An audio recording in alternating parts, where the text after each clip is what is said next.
Good morning, everybody. Happy Saturday. We are live. College football playoff week 1. We already have one game in the books, 3 more today. It's exciting. It's great. We're already off to a good start. I told you so, but we'll get to that later. First and foremost, let me introduce my co-hosts for my inaugural college football playoff show. To the top left, Buckeye from another mother. I'm struggling with that this week, like the last couple weeks. I don't understand why. Big game this evening. Going to anchor the first week of the inaugural college football playoffs. Mr. Cottrell Simpson, how are you, sir? Feeling good, man. Columbus is rocking already. Game day's got the crew there, and for it to be a night game, a lot of people already down there. So I'm excited. I'm excited about today. That's for sure. Not gonna lie, they got a standard to live up to. I will give Notre Dame their credit. Notre Dame brought the energy last night. If you watched, same kind of thing. They were there 4:00 in the morning yesterday, getting ready for game day, and they had energy there all day. Pre-game stuff was great. So Columbus got to keep us going. But before we get into all that, Mr. Number 1, Mr. West Coast, Mr. former Pac-12, Mr. Bye Week, and Mr. Awful Orange Hat in the top right corner. Yeah. Mr. Al, are you a road cone? What is that? Are you a road cone? It is a little bit of a safety reflective hat. I don't wear a lot of orange, as in my state, the Beavers are orange and black, and as a Duck fan, we do not wear orange. So this is literally red. The only orange thing I have. But you know what? Today, I'm feeling like Clemson needs my support the most, and because I don't have anything orange or Clemson related, as I shouldn't. This is the only orange thing I have. So I'm excited for this week, Bill. Last night did not disappoint at all. Obviously, Notre Dame, a team that I drafted in the second round, first overall pick in the second round, demolished Cottrell's Indiana team, just as expected. Notre Dame looking fantastic. Otherwise, great start to the college football playoff. I'm excited to talk previews today, cover a little bit of news. But ultimately, it's a beautiful Saturday. I'm just happy to be here and happy to watch some college football today. Well, I agree with pretty much everything you said, but we're going to get into that in a couple minutes. We do have other business to take care of before we get into. We have to recap Army Navy from last week. Huge upset. Like we said, that rivalry never disappoints, and it didn't last week. So, 2 games to recap, obviously this morning, and then we're going to get into all the previews for today, obviously in depth because we'll have a lot of extra time. And, we'll do some other fun things. We always have stuff in store for you guys. So, Alex, let's get us going. Let's waste no more time, and let's get the headlines. Shotgun, DC right, flip 90, dig, on the center, ready? All right, welcome to Break the Huddle. Not crazy amount of news this week, but as always last week, it feels like it was forever ago, but this was just last weekend. Travis Hunter winning the Heisman. Ashton Jeanty finishing number 2, Cam Ward 3. Oh, wait, actually forgot who finished 3. It was Dylan Gabriel 3 or Cam Ward 3. It don't matter. Travis Hunter, he's the winner. Ashton Jeanty finished second. It was the closest Heisman vote since 2009 with Mark Ingram and Toby Gerhart. Mark Ingram ended up winning that. The final tally was 2,231 points for Travis Hunter, 2,017 points for Jeanty. You guys kind of saw Travis Hunter winning. I was leaning towards the Ashton Jeanty side. Anything really surprise you? Were you guys surprised by how close the margin was, or was that expected? For me, I'll keep it simple. I'll say the margin was as close as it should have been. That's how good both of their seasons were. I think that I was surprised that the margin was that close because of what the odds looked like and how the media was kind of portraying things there.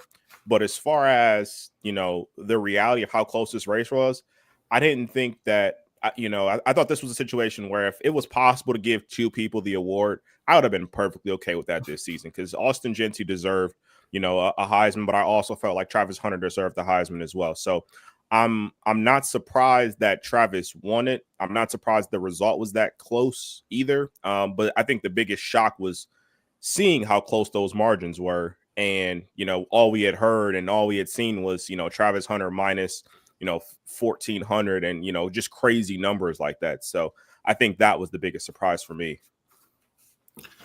Yeah, I mean, I pretty much agree with him across the board. I'm not surprised it was that close. I thought that's, pretty much what I expected. I thought there was a lot of people that were pretty entrenched in both camps, which way they were going to vote.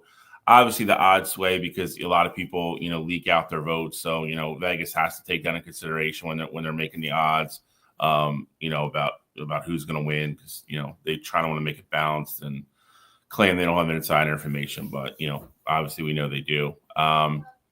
But again, it goes back to when you talked on the show. For me, I think you can make a very intriguing case for both players. It sucks. It's one of those years where I think you have a really, really good case for two people to win. I think most of the time it's you want a person to win, or maybe you like a person more, but there's usually kind of a person that kind of stands out that you're like, all right, that person's going to win. Travis being the unique, two-way player that he is. But then Genty having literally debatably, depending on what stats you want to use, in some cases, the best season of a college running back ever overall. He's probably no worse than second or third. So, if you look at it that way, you're saying, the guy just had the third best season ever of any running back ever in college football, and he doesn't win the Heisman. It just happened to fall in a year where, you have a unique talent in Hunter playing both ways and succeeding both ways. I think if Travis isn't, very good on either one of the sides of the ball, I don't think he wins. But it's just one of those years. I think it was good for the award. Down ballot, it was kind of interesting, but can't say I was surprised. Like I said, with some of the stuff that leaks out early, I'm not surprised he won. I wouldn't have been mad if either one of them won, as long as it's one of those two. I didn't think Cam or Dylan really should have been given, serious consideration with the years these two guys had.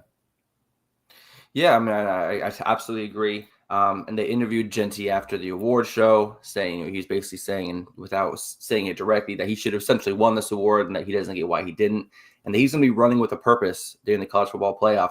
Is that scary sounding when a man who's ran for over 2,000 yards and dominated college football this season at the running back position says he has more to prove? Like, is that a scary thought for the college football playoff, or do you think that's just how everybody's going to say? No, I mean, I think everybody is well prepared and as prepared as they can be and are fully expecting that kid to perform the way he has all year. So I don't think it makes you extra scared. I mean, internally for him, if that's the proverbial chip on the shoulder and what motivates him more and makes him work a little bit harder, good for him. Those, the athletes that end up being, great are the ones that motivate themselves off stuff like this. They can stay motivated. So, good for him. I will give him this. The kid has been nothing but class through the whole process. He's been asked a couple questions that aren't necessarily easy to answer or easy to navigate, and he said the right thing every time. It says something when you lose something that you only have one really shot at usually to win in your lifetime, and to lose it. I think he handled everything with a lot of class. And if you're looking, NFL wise and stuff like that, I think he did himself some favors throughout this whole process, if I'm being honest. Yeah, I definitely can't disagree with you there. Cottrell, you have something to add? I was just going to say, I mean, I think that, him saying that is, that's the right thing to say. But the reality is, I mean, now Ashton Jenney, he's nothing left to prove. And of course he wants to win and things like that. But I don't necessarily think that he's going to look any different or, run any harder. I think he was a guy who had already showed you that he gives you 110% every time he's out there on the field. So I think it was the perfect thing to say, but I don't necessarily think it's, going to be something that we necessarily see or like we're like, oh, another level than what we've seen from the regular season there. But Alex, before we move on here, I just wanted to ask you a question here, just because I know you were with the Ashton Jenney Heisman campaign. Mm-hmm. The only other time, at least in recent memory, that we've seen this, it kind of hits close to home for you. The year Marcus Mariota won his Heisman was the year that Melvin Gordon had that, third highest yardage total for a season. for you being an Oregon fan, but also, I know you appreciate the running back standard there, just with how similar Melvin and Ashton Genty's numbers were. Even I know this was a while ago, but I'm sure you remember, Mariota winning it, and you were a big fan of his. Back then, or even just kind of looking back now, do you still feel like Mariota deserved it then? And I'm not saying he didn't, but I'm just curious on your take on it, because it's like on one side, it's like, you got your running back love, and then on the other side, it's Oregon. It's probably the best quarterback that stepped foot on the university's campus. So just kind of curious what your thoughts are with that. Yeah, I mean, I think it was definitely deserved. I mean, I think it was also a different type of situation. I think for me, it felt as if back then team success and player success kind of went hand to hand. Where as far as now, it does kind of feel like they're giving the award to more deserving player, which I actually think is how it should be. I don't think that the Heisman winner should be on the national championship team every year or be on 13-0 team every year. But at that time, Mariota was absolutely the dominating force. Oregon had one of its best seasons that they've ever had up to that point. He was the best quarterback in the country, and he won by a landslide. He won with 80% of the first place votes. So I can't argue. Obviously, there's always a case to be made because Melvin Gordon's season was a fantastic. What is he had 2,200 yards or something like that season? Pretty much almost identical numbers to Ashton. Like that's the wild part. Yeah, honestly, I think the crazy thing to me is that it wasn't closer. I do think Mariota deserved to win. Just like I said last week, I think Travis Hunter deserved to win. What upset me was that Genty was just dismissed. Like just so easily dismissed with the season that he had. So I think Mariota did deserve it, but I do think that the voting back then should have been much closer than 80% of the vote going to Mariota. I think it should have probably been like a 60-40 type split because Melvin Gordon deserved that kind of credit that season. I think that's how I feel about it anyway. For sure. I just think it's just interesting. Like this is the last, like that was the last time that we've seen anything. Like I know everybody, wants to compare Ashton to Barry, which rightfully so. I mean, he's had one of the best seasons we've ever seen. But like, just in recent memory here, we've had the Melvin Gordon numbers that right now, at least he's sitting really closely at. And then plus, of course, the Oregon ties with Mariota. I was just curious on what you thought about that. But I agree. That's a good question. Yeah. Like I said, it was the best season. They finished number 2 in the AP poll, number 2 in the college football playoff, number 2 in the coaches poll, Pac-12 conference champion. I mean, like I said, who did they lose to that year in the college football playoff? They he set you all up the whole thing for that. That's okay. He opened the door. I'm just saying. That's okay. That was the long setup right there. Oh, I know exactly what was coming, but that's okay. That's okay. Walked right into the damn door. Anyway, moving on past Heisman, since this is clearly Alex catching strays. Yeah, thanks, Justin. Justin, I wish I could put that up on the screen right now. That middle finger deserves to be at control right now. But no further comments, by the way. What'd you say? On the right where it says private chat, next to it says comments. Click on comments. All right, go about your business. I don't know where that is. And then anyway, we're going to jump over to the transfer portal really quick. A couple big names have announced transfers. A couple have entered into the portal. Control, do you have any graphics or anything crazy this week for the transfer portal? Nothing crazy this week. Only reason being is we had a lot of guys sign this week. And I mean, you still have some big names in the portal, but also with it, we're in that dead period now too. So probably really won't have much movement. I know there's a name you probably want to bring up because Oregon just got somebody new from the portal there. But yeah, with us really being in that period, I felt like we were talk probably more about. I mean, we brought up a lot of the names last week. I figured we talk more about some of the commitments this week. Yeah, I mean, I think the most surprising commitment for me this week is John Mateer going to Oklahoma from Washington State. Supposedly, rumor mill says is that Baker Mayfield actually reached out to John Mateer and helped close him on Oklahoma and the Sooners. Do you think that's a good move for him? Obviously, being a dual threat quarterback, one of the quarterbacks kind of jumped onto the scene this year, showing his dual threat capabilities. Do you think this is an upgrade from Jackson Arnold and a step in the right direction for Oklahoma being successful in the SEC? I think it was. I mean, we're going to find out. I mean, if it's a good move for Oklahoma, I think it's a good move for him in that with Jackson Arnold already leaving and them just being, having really no stability at that position this year. I think that was one of the bigger programs that he has a chance to go there. If he plays well this year, he wasn't going to be like a bridge guy anywhere. Like, like he came out, like a lot of people were like, oh, like he's going to, kind of like the Miller Moss situation. Like, oh, he's going to end up at Michigan. I don't think that was ever realistic because if they do bring a guy in, they're looking for a guy to play 1 year. That's all it's going to be. And I think he had to pick a program where he was going to have the ability to maybe go play 1 or 2, maybe even 3 years. Oklahoma needs a quarterback. We saw that last year. They were all over the place with quarterback production last year. Didn't help. They didn't have, their top 5 wide receivers for the second half of the season. That offense is going to be a little bit of a kind of work in progress next year. But for him, to get out of Washington State, get to Oklahoma, I'm sure he got some money. And, like you said, go from there, going into the SEC now. It's him kind of betting on himself. And I like when kids do. I like when kids do that. So I think it's definitely a good decision for him. I think it's a good decision for the school. Get a little bit of experience in there. And, like, again, hopefully some stability at that position. And hopefully Oklahoma can kind of get on their feet next year and kind of start to figure some things out. And I think it was an interesting move to me because obviously since Lincoln Riley's been gone, Brent Venables is more of a defensive-minded head coach. And, with him and his history of being a DC, he's trying to bring that defensive culture to Oklahoma. And, of course, them signing Jackson Arnold was supposed to be the big deal there. And, previously before that, they had Dylan Gabriel. For me, if I'm a guy like John Mateer, I'm not going to say he would have had his pick of the litter, but he was one of the most sought after quarterbacks in that transfer portal. So for him to go and see, ultimately, obviously we see what happened with Dylan Gabriel. Dylan Gabriel left Oklahoma and looks like a much better quarterback at Oregon. The jury's still, out there for Jackson Arnold, what he will ultimately look like. But if I was John Mateer, I don't know if Oklahoma would have been an enticing landing spot.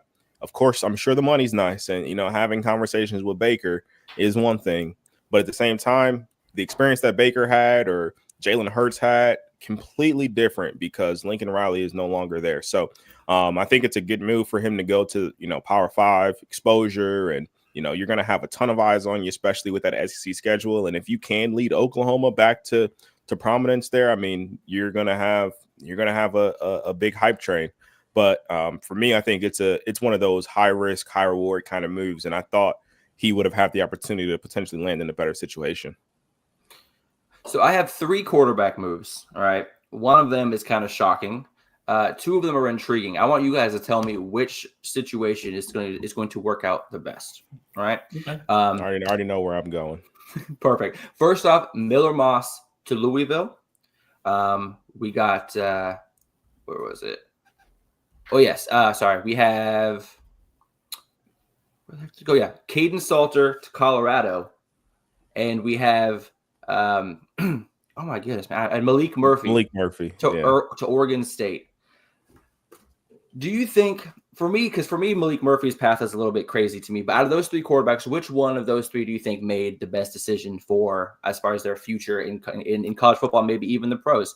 Malik Murphy to Oregon State, Miller Moss to Louisville, or Caden Salter to Colorado? For me, it has to be Caden Salter to Colorado. Reason being is, obviously, I'm not saying he's as good as Shedeur or anything like that, but we just saw what Shedeur could do with that team. And I get it. The weapons won't be the same. He won't be throwing Travis Hunter. But if you're in that offense, like that Colorado offense is quite literally designed for the quarterback to succeed. And I'm not, again, this isn't me saying that Caden Salter is going to go be a number 1 pick, but I think for him to go to a bigger school that you're going to get a lot of the spotlight and also not face the premier competition. I haven't looked at Colorado's 2025 schedule, but I'm sure it can be, nothing crazy there. Fine. And ultimately, I think Caden Salter is the move that makes the most sense as far as, looking ahead towards the future. The Miller Moss one intrigues me, and I think he can make Louisville a really good team. But as far as pro potential, I think Caden Salter, the move that they made to go to Colorado is the one that I look at the most. I'm going to flip-flop them just slightly. I think Miller Moss going to Louisville was a good move for him. I don't know how it plays out pro-wise, like you said. But I think him going to Louisville, I think he will be able to kind of duck back under the radar slightly. Louisville is an offense that, as we've seen in the last, 5-10 years, is very quarterback friendly. I think he'll put up numbers there, and a little bit less of the spotlight, and a little bit less, I would say, pressure from the media. Caden, I think, going to Colorado, to Cottrell's point, like I said, definitely, we saw what Shedeur did. We saw how that offense is set up. He's going to get every chance in the world to shine there. I think with what's going on behind him there, I think his window is a little different, a little bit, I think, more pressure coming behind him. But that being said, I think if he plays well, it's not that big a deal. I don't know what Malik's doing. I don't know why Malik would have left Duke. Went 9-3 this year. He would have been the incumbent starter. I think somebody would have to come in and done something special to take his job. And Duke's going to be a decent team again next year. I don't know why he ran away from Duke like he did. And that one's a head scratcher for me. And to go to Oregon State, that doesn't really have a conference and doesn't really, kind of really have a path to do a path or a set direction for anything with that football program right now.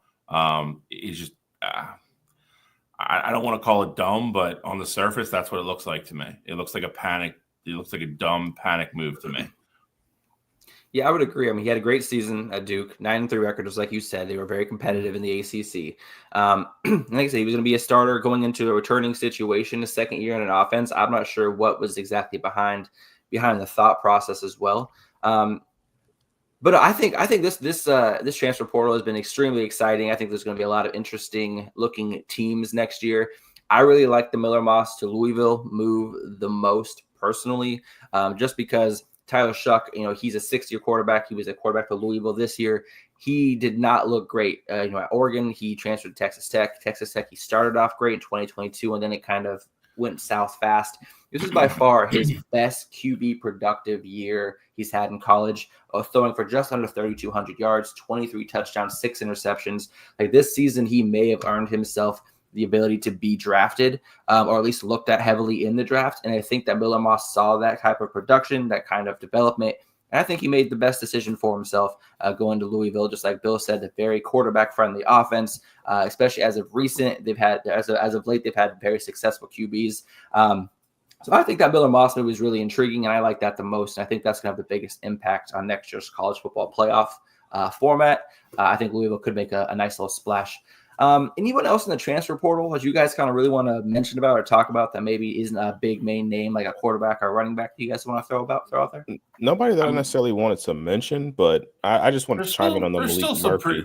Yeah. I want to just say something like that real quick before we move on there. But Malik Murphy, like, it's wild to like Bill said. I don't want to call it dumb or anything like that. But like a kid that is literally at Duke, like, the kid to get into Duke, even if you're playing football, you still have to be a bright individual.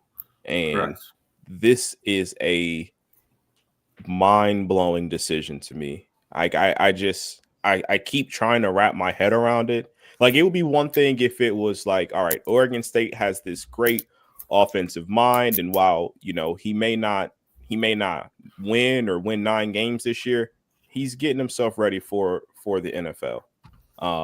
For me, though, that's not the case here with this move. Like, Oregon State, it's going to be their head coach's second season with them.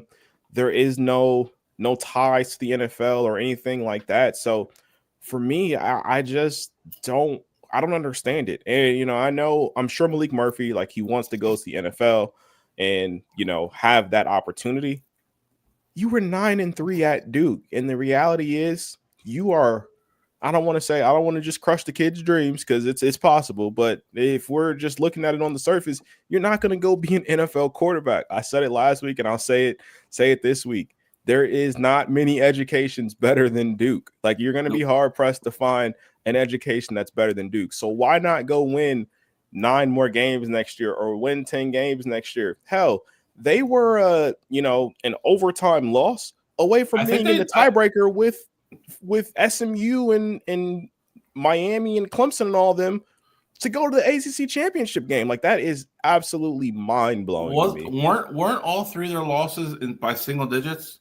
Am I making that up? They lost to Miami. Like, it was a sizable loss to Miami. But was that game? That game was close. Was it it was a 1-possession game in the fourth quarter. And then there was 2 crazy turnovers. Like, yeah, exactly. That's what I thought. Yeah. But it was 53-31. I mean, it was a hell of a game. We all picked that game, I thought. Or me and Cottrell definitely did. For Superdog, and we were tight, and then literally fourth quarter, and Duke just absolutely collapsed. But I mean, you have that game. Cam Moore won't be back next year, so that's not going to be the same Miami team. And then you go toe-to-toe with an SMU team that's quite literally in the playoff. It is absolutely mind-blowing to me that he made the decision to go to Oregon State. Does Oregon State got it's crazy because the last – was he I'm not going to the pros? They're giving me $3 million. I'm just going to take the money.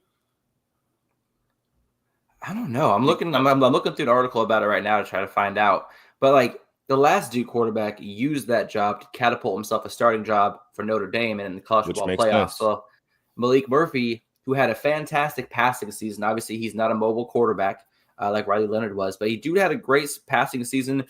Just under 3,000 yards, 26 touchdowns. I think he was a bit high in interceptions. I think he was around 10 or 12 interceptions for the season. But Duke did not have a season, 1, worth losing his job over, 2, where somebody could come in from the not the transfer portal, but from in-season recruiting to take his job right away. And 3, he's setting himself up for if he wants to transfer, another good season like that at Duke puts you in the forefront for much bigger jobs. Especially with much bigger quarterbacks leaving their schools next year. It's just, unless he's going to planning on transferring from Oregon State next year again. I mean, this is just, there's a lot of question marks. And I've been trying to find an answer, but I can't find anything. So, anything else about transfer portal? Any players, anything like that wanted to talk about before we move on to some Diego Pavia update? I can't think of any names off the top of my head, but I know there's still a handful of really good players out there that haven't signed that are still, doing their visits. I would assume they'll be signed by the time they come back on the air next week. So there's still a couple big dominoes to fall. I can't think the kid's name from Alabama, the running back. I know he's meeting with us Tuesday and you guys on Wednesday, I believe. There's a lot of there's him. One of the wide receivers from Alabama is still out there. Zachariah Branch. Zachariah Branch that's a good name to bring up because we did not talk about him last week. Yeah, there's I said, there's a handful of difference makers out there still. So we will probably revisit this topic one more time next week for sure. Because we got there, I just real quick before we move on, I know we got to move here, but Zachariah Branch being in the portal is such an interesting name because not only did he go in the portal, he went in with a do not contact tag. So that means tampering. Exactly. That's exactly what that means. And he was scheduled for a visit already to Georgia. His brother is also in the portal as well. So if you go in with a do not contact tag and you're already going on a visit to Georgia, which is the visit part's not wild, but if that's the visit you want to make, as long as they offer you, you're going there. So I think that is the interesting piece in my mind. I agree with you. There's also other kids that say, they've already had internal discussions and they want to pick their schools. So they go into the portal with a do not contact tag because, again, something like Branch, if he goes in, he's going to get 30 offers. There's nobody, anybody with a pulse on offense is going to offer that kid something. To go through it, answer all the phone calls, all that. I wouldn't want to do it either. If I'm looking at it and go, you know what, I'm going to set up a meeting with Georgia, and if I don't like there, then I'll go visit Alabama and say Ohio State. Then, and I know I'm picking one of those 3 schools, then I don't want to be contacted by Michigan, Oregon, and everybody else under the sun either. So the problem with it is we've heard too many stories where, like I said, these kids are still enrolled in another school. They're not even officially in the portal yet. And news is breaking about where they're going, and it ends up being right because stuff's getting out. Like we've seen like coaches from smaller teams, being told that they're still practicing, and Alabama's on the phone being like, hey, we'll give you this much money if you come here next year. Like that stuff's got to stop. Like, and there's no way to really curtail it, I guess, until they actually decide to catch somebody and punish somebody for it. But the tampering stuff's getting a little out of control too. So, all things. I don't think he's been crystal balled there yet, but I mean, it looks like all things point to Georgia. All right. Well, we're gonna. But real quick, Justin, you asked if he's related to Deion Branch. No, but his uncle is Cliff Branch, who played football at Colorado. So a lot of people were thinking that he may potentially look there. Hasn't had any traction at all. Cliff Branch played in the NFL, I guess, as well. But it looks like all signs are leading to Georgia so far. All right. And on to the next topic, Diego Pavia updates.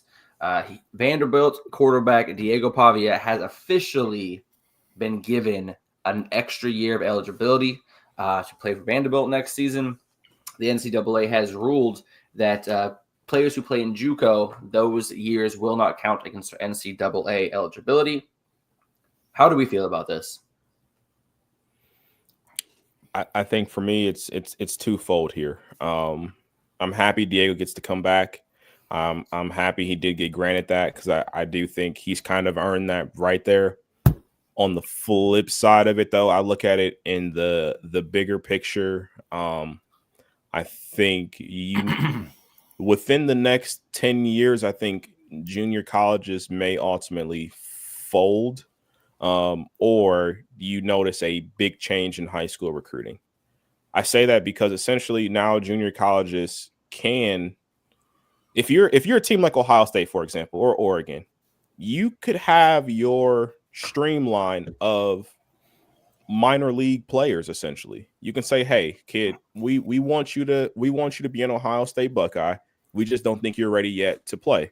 So what we want you to do is go here, learn from this guy, be a great leader there, play some good football, and then you're going to have 4 years to come play with us. And all you need, it really is one good year before you're eligible to go to the NFL. But if you need more, you have 4 years of eligibility there. So I think JUCO is going to start to turn into a minor league system for a lot of these college programs. And I think the other issue that I have with it is that high school recruiting already right now is really hard. Like if you're not a 5-star or a 4-star, those 3 stars and 2 stars are already starting to get pushed out with how big the portal is. Now, if teams can quite literally just, handpick guys that are essentially already developed and are ready to come in and they still have 4 years of eligibility, I'd much rather prefer the kid that would have been a 5-star kid coming out of high school, but he had bad grades or a bad situation, whatever it was. I'd much rather sign that guy that's 20, more developed with his body, and I can bring him in and he still has 4 years of eligibility. Really 5 if I, burn a actual red shirt on him. So I think this is good on the surface because, a lot of these players, the highest level they're going to get is playing college football. So let them play that as long as they want to, make their money, especially with NIL being as big as it is. But on the flip side of it, I think you're going to notice a really big change as far as recruiting goes. And ultimately, I think this is something we're going to look back at as something that was bad for the sport. So this kind of was already being done for a while. People forget when this was going on. Nick Saban used to do this. Oh, for sure. This was Nick Saban's kind of like kind of the sneaky little move that he used to do. They used to have a term for it, and I can't remember what it was. But this is what he would do. It would be guys that, again, were academically kind of iffy, but they were all 5-star kids. And that's what he'd do. Be like, hey, you go here, and then I promise to give you a scholarship next year to Alabama. And that's what he did. Now, as far as the rule goes, that is literally what to Cottrell's point, that's literally what junior colleges were originally designed for.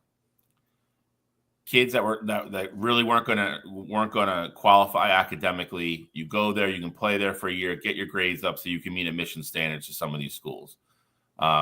So I think if you go play JUCO for 1 year and then go, I don't think that year should count.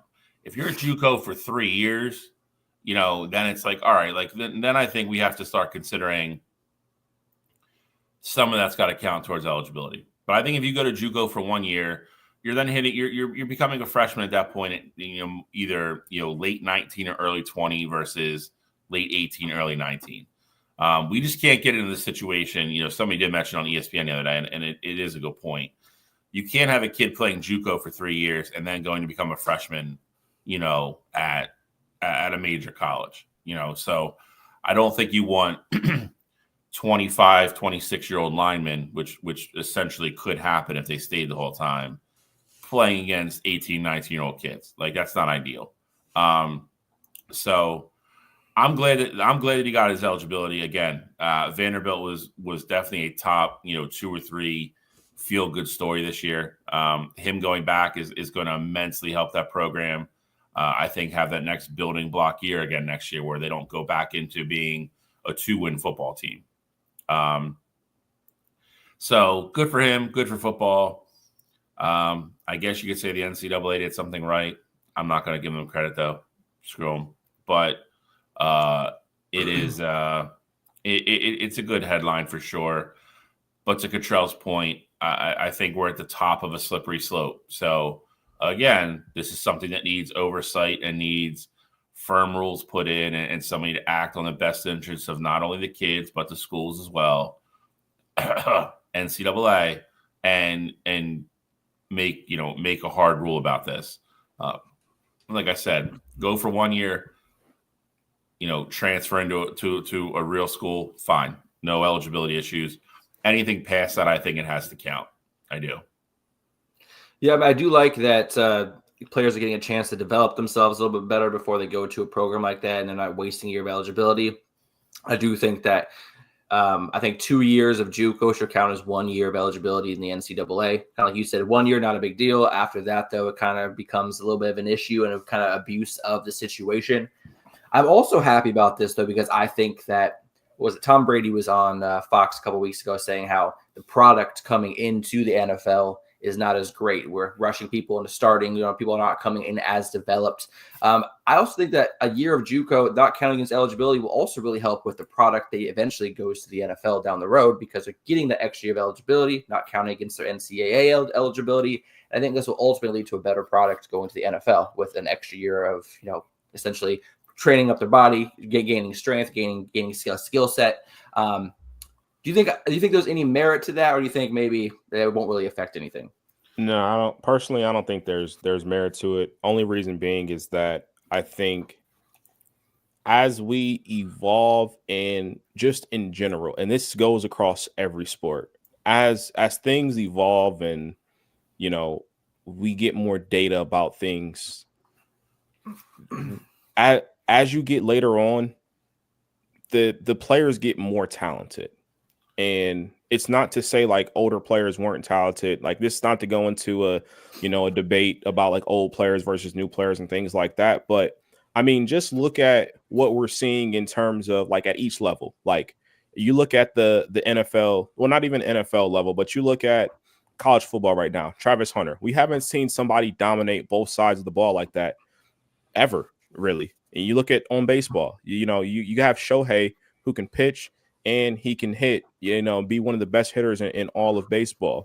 You look at the NBA, look at how Steph changed the game in terms of how he can shoot. I just think as we move forward here, like, talent evolves there. And so they're like generational guys, though. Bro. No, you're right. You're right. But I'm saying, though, these generational pieces are happening now. Like, it happens as the game progresses. That's my point there. So what I'm saying is, I think talent wise, a lot of these kids that are going to the NFL, they have that talent to step in right away. I think the issue is before you had time to develop these players. Now it's like, hey, we're always consistently in this win now mindset. Like, for example, the one thing that I'd bring up would be like Peyton Manning. You knew coming in that Peyton Manning was supposed to be, golden goose. He was great when he was in college. Once the NFL had a really bad rookie season, but no one ever said like, oh, this guy's going to be a bust. There was never talks about, changing things around him. It was like, hey, we got to throw him to the fire. He's got to learn from this. Just compare that to the conversations that we're having about Caleb Williams this year. And it's not to say that Caleb doesn't deserve, the criticism for it, but we're talking about, a coach has been fired. Chicago was all in on the win now situations. Like, I just think that's why we're seeing a situation where players aren't getting developed how they used to. It's because they don't have the time to, because everyone is focused on the win now mindset. That's why I don't buy that the players aren't coming in ready. I just don't think they're getting coached the same and being coached to progress as players. They're getting coached to, hey, I need you to do this to win now. I'm not coaching you to peak at a certain point. I'm coaching you to do what I need right now to pick up those wins. I think there's a lot of validity in what you say, and I think there's also a lot of validity in what Brady's saying. I think Brady is more talking about, and this actually connects back to your point. He's just saying it in a different way. I think there's so many, even from his generation, you look at Peyton Manning. Like, Peyton Manning stayed in school all 4 years. Brady did. I think they came from a generation where, these kids all played. Like, you go back and look at their college stats. Like, they all have like 30, 35 starts. You know what I mean? And now, to Cottrell's point, it's such like a production line type situation. It's like, signed 5-star kid, doesn't play much freshman year, plays a little bit sophomore year, has a great junior year, boom, off the league you go. Off the league you go. And I think that's what he's getting at. I think it's then you're having these, to your point, you're having these amazing athletic kids coming to the league, but they're coming to the league with like 15 starts. And like you said, they're coached to do certain things in college to help those football team wins, but they don't have the nuance. They don't have the experience of the little things like the generations before did, because they played for 3 years or they played for 2.5 years. So I think you're both right. I think you're just looking at it from a different standpoint than he is, but I think you're both, in a weird way, kind of saying the same thing. I think there's just so many kids that just go to the pros off of 1.5 seasons in college that look great. And again, how many, like, when we watch the draft, like, how many times do you hear the word senior in the first round? Yeah, no, you're right. Like, yeah, you know what I mean? So it's like, and I'll get it. Don't get me wrong. You have the exceptions, of guys that start playing, they play their whole sophomore and junior year, but then there are also the guys that you see go to the pros and have success right away. So, I mean, I look at it like I look at the Eagles situation, like Jalen Carter. He pretty much played one solid year at Georgia, and he came in his first 2 years in the NFL. He struggled. Like, he was inconsistent. There was all the little things that he needed to know that they thought he was going to know. They had to coach him and teach him, and now he's dominant. Like, and I think that is the stuff that Brady's talking about. And to Cottrell's point, the cause of it all is exactly what Cottrell said. It's just a production line now. It's put W's on the board, get the kids in, get them out, and then they sit there and recruit. We sent 15 more kids to the league last year, and that's what it's become. It's just this long pipeline with nothing in the middle. It's just put them in one end, they shoot out the other end, and then rinse and repeat. And that's all anybody cares about now. Alex, I definitely want to hear your take on it. The other thing that I just kind of want to bring up too is, like, look at players, like, for example, just the two that came to mind just from the last couple of years classes. Look, and again, they're different positions, but just follow the point here. Look at Anthony Richardson. Like, a guy like Anthony Richardson, I think you have two ways you can go about it.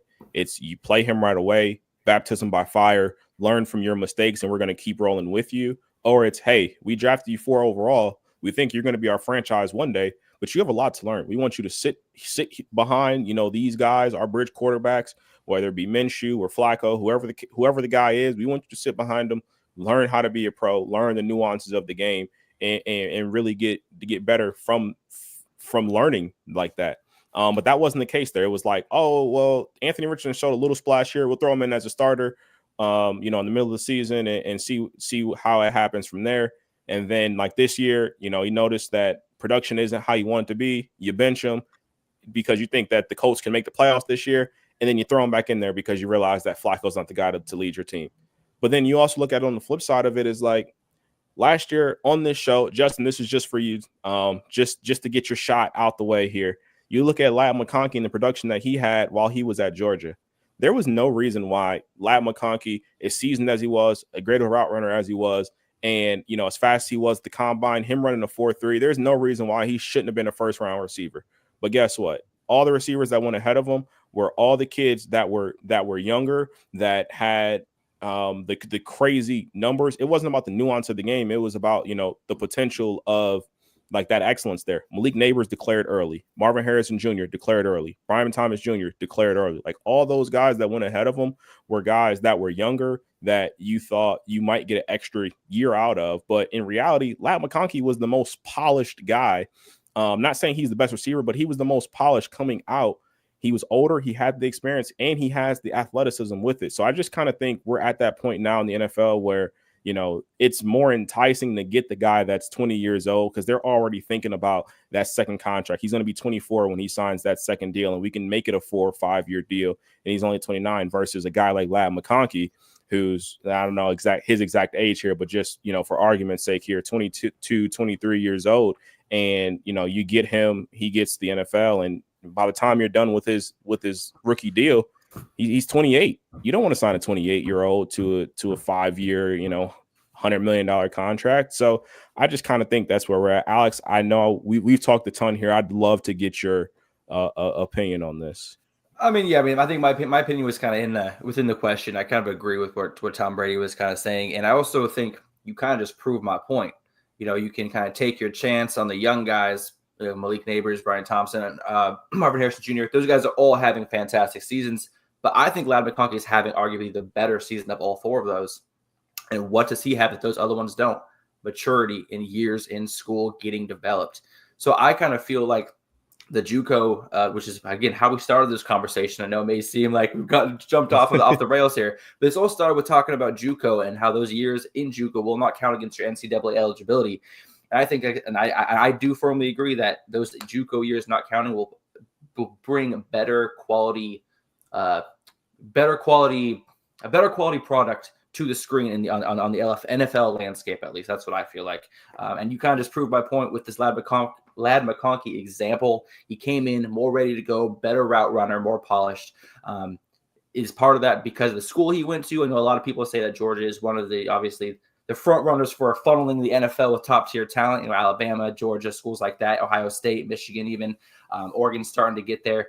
And I think that those schools has something to do with it, but I think the maturity and age and length of being in school also has a lot to do with that as well. I'd be interested to hear everybody else's opinion in the chat. Don't wait, please. We are not ignoring the chat. We see everybody's comments. We will get to them, I promise. But we're trying to get the show rolling. Anything else on Diego Pavia, JUCO, anything like that before we move on to our recaps from last week?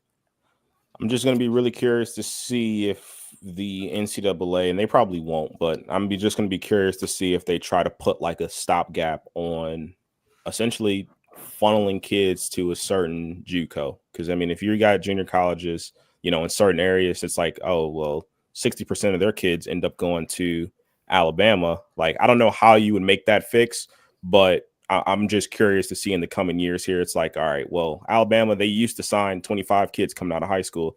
Now they're signing 12 and they're getting 60% of their classes from this one JUCO. Like, so I'm just curious to see how that all plays out. That'll be interesting. It will be. All right. So we got a couple of games to recap. Oh, Bill, go ahead. Sorry, I thought you had something to say. No.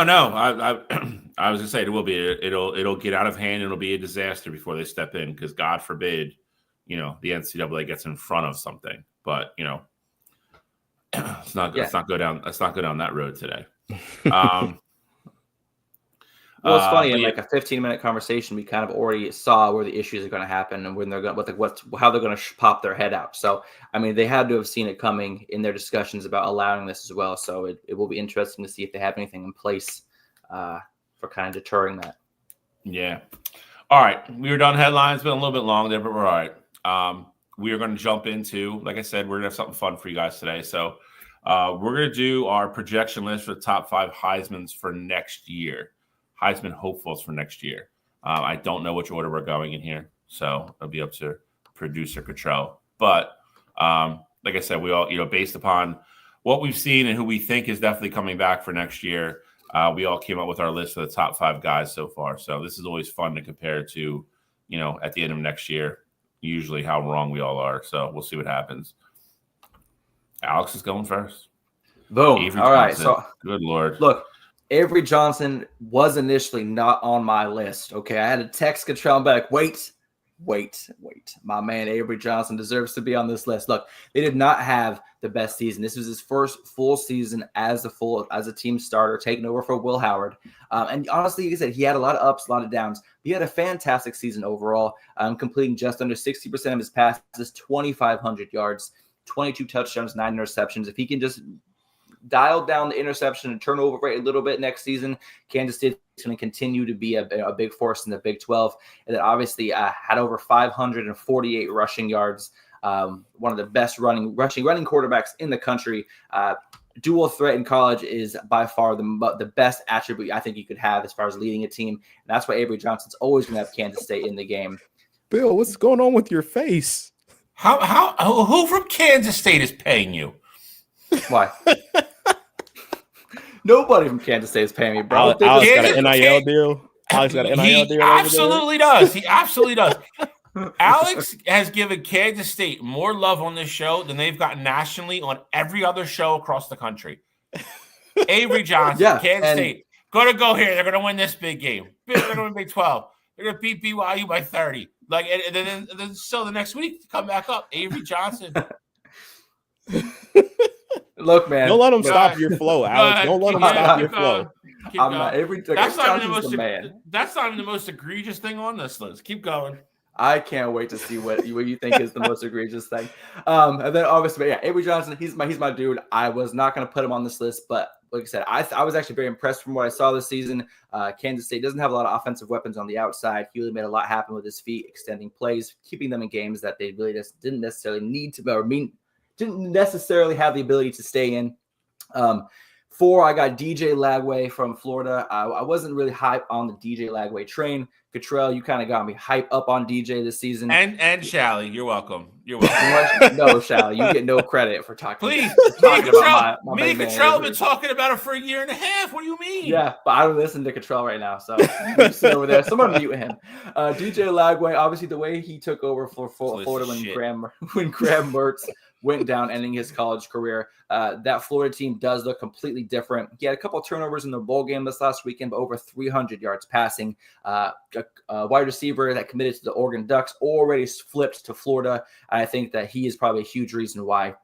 I think that he's going to be a reason why Florida is kind of a big talk about in the SEC next year. Another SEC quarterback, as you can see, a lot of SEC coming out of this. Nico Lamalaeva, he's had a fantastic freshman year. He's only going to get better. I think he's got the perfect stereotypical QB arm, QB mindset, QB frame and body type. I think he's going to really raise his stock against Ohio State later today. But I think he's going to be a top-notch QB in the SEC next year. Now, obviously, we don't know what's going to happen at Texas. Quinn Ewers, Arch Manning. Obviously, it's always assumed that Arch Manning will be taking over at the University of Texas next year for the Longhorns. And, of course, unless he goes to University of North Carolina, as a lot of rumors have said. I doubt that's happening, though. He loves Texas. Arch Manning, though, his small sample size has shown what he is capable of doing. Quinn Ewers has been as good as he's been the last 3 years, and Texas is already kind of like writings on the wall. We're moving on to Arch Manning. Quinn Ewers finds somewhere else to go pro. Like I said, everything that is hyped up about him is true. Everything we've seen, he's got an arm just like Peyton Manning. He's got the smarts of Eli Manning, but he's got the legs that neither of them have, which gives him an intangible that I think will make him invaluable to Texas next season, be one of the reasons why he's in the Heisman talk. And John Mateer, look what he was able to do at Washington State this season. He was able to catapult that performance into a starting position at Oklahoma University in the SEC. And I think John Mateer, honestly, I think he's a name that's going to be a name to stay. I think Oklahoma may not be an SEC frontrunner next year, but John Mateer is not going to be the reason why. He's going to be the main reason why Oklahoma makes headlines next year is going to be because of his quarterback play. So John Mateer is my number one for next year's Heisman Trophy. He may not be in a lot of people's top 5 lists, but he's number one on mine. You may be the only person listed that right Hey, he's got like the 6th best odds right now, so I'll take it. I need to. And you're talking shit about my list? Jesus. How do you have Avery Johnson and John Mateer on your list over Drew Aller? Because I know the kind of offense Penn State runs, and Drew Aller is not going to get the type of attention that he deserves to win the Heisman. He was number 5 on my list, who I replaced with Avery Johnson. Cottrell, back me up on that? That is a fact. There you go. All right. We're going to have a bet. We're going to have a bet for next year. Who finishes higher? Correct. I will bet you that Drew Aller finishes higher on the list than both Avery Johnson and John Mateer. So I'll give you 2 chances to win this bet. Okay. I'll take it. All right. We'll come up with stakes after I go through this beautiful list that I've compiled. Number 5 for me, Jeremiah Smith, Ohio State. Kid's a real deal. I've already seen it. I guess the only question mark is going to be who's going to throw him the football next year. He came in this year kind of as the number 2. I guess that's safe to say, Cottrell. But yeah, I mean, offensively, but he's undoubtedly going to be the number 1 next year. I think he'll put up great numbers. It's super hard for a wide receiver to win this list. It's the only reason he's number 5 for me. He's clearly going to be one of the best players in the entire nation next year. But he makes my list number 5. Number 4, Jeremiah Love. If you don't know why, just watch the game last night. I don't need to spend too much time on this. The kid's special. I think he is really going to be one of the next kind of really great, group of running backs when he finally hits the NFL. Fast as hell, strong, a little bit bigger than people think he is. I think he's built to play in the NFL. Notre Dame's always going to be a run-first team, especially next year. They're going to be breaking in a new quarterback. So I think Jeremiah Love has an incredible year next year as a lead back to Notre Dame. Number 3, I got Nico. He was number 5 on my list this year, I believe. I think the kid has everything it takes to be an elite SEC quarterback. Still just a freshman. To Alex's point, has a huge game against Ohio State tonight. Has a lot of things to work on, but again, if you've watched him play, the raw talent, the arm strength, it's all there. The whole package is there. The kid starting as a freshman for a reason. Another year of experience, another year with Josh Heupel. I think Nico is firmly entrenched in the Heisman conversation next year. Number 2, DJ Langway, the guy that both me and Cottrell have been talking about for a while. The kid's special. The kid saved Billy Napier's job. Alex mentioned their bowl game yesterday. They beat Tulane. I believe they shut him out. I don't think Tulane scored at the end. I'm not sure, though. But he's different. He is a guy that if you turn the football game on for 4 minutes, you will notice him immediately. Every physical tool you can need, explosiveness, kind of has the it factor. The kid just looks like a star. Again, Alex mentioned the important thing for me with him, though. He is going to be kind of the reason that Florida kind of rises back up in the SEC again, which is good. If Florida is good at football, it is good for college football. More competition in the SEC. The Florida Gators are a really, really big brand. And he's going to lead kind of the resurgence of that program. So he comes in number 2 for me. Number 1, I have Drew Aller. The only thing I think that stops, kind of this train is I think if he puts 2 or 3 playoff games together where he's been playing the last, half of the season, I think somebody's going to get in his ear and tell him to go to the league, which is what I think he should do. I don't think he gains anything by coming back next year. Good question, though. Could you imagine how pissed Bo Prabula would be if he transferred and Drew Aller ended up going pro? But the thing is, though, now that we're in the dead period, is Bo can have the conversation with these teams and say, hey, I want to go there. And if Drew Aller ultimately decides that he wants to go pro, he can have that conversation and withdraw from the portal. We've seen it with Noah Fafita already.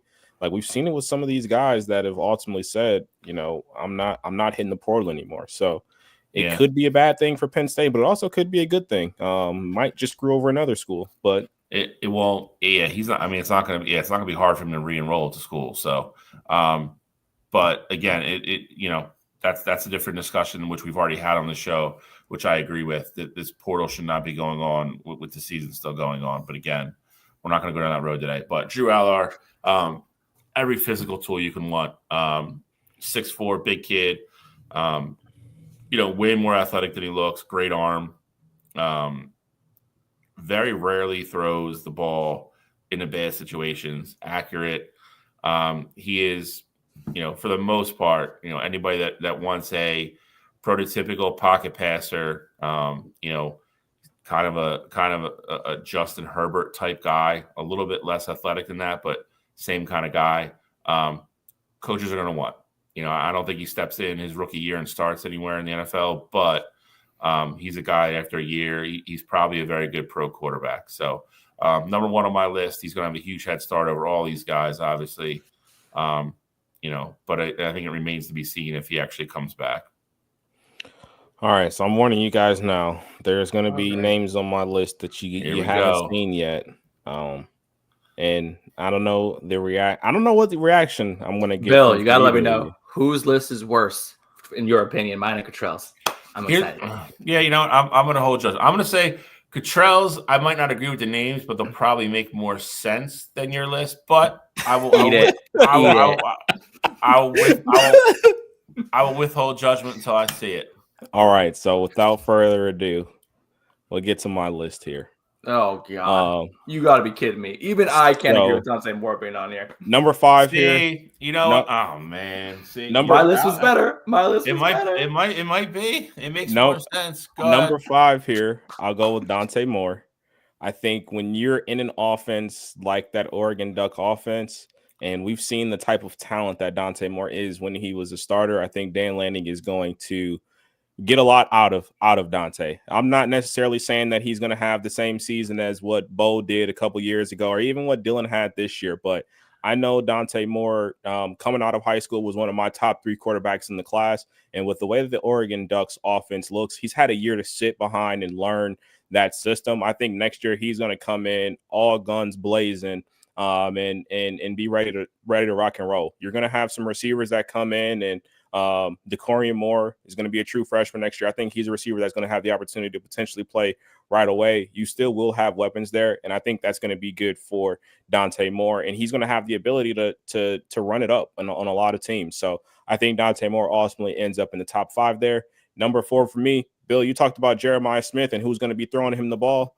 Well, I'll tell you, it's going to be Julian Sain. Julian Sain's a kid from the 2024 class who I was really high on, and also think with this Ohio State team, when you're losing Travion and you're losing Quinshawn, you're going to have to throw the ball more next year. And so I think with that being the case, you're going to see Julian slinging it down there to Jeremiah and Carnell Tate and all those guys that are still going to be at Ohio State. And I think he's going to put up some crazy numbers here. Been really high on Julian even before when he committed to Bam. I think him with our system, especially losing the 2 running backs, you're going to see some crazy numbers from him. Is Quinshawn definitely leaving? He's not definitely leaving. Everything I've read that he should. Says he's put a lot of coming back. So here's my take on that, Bill.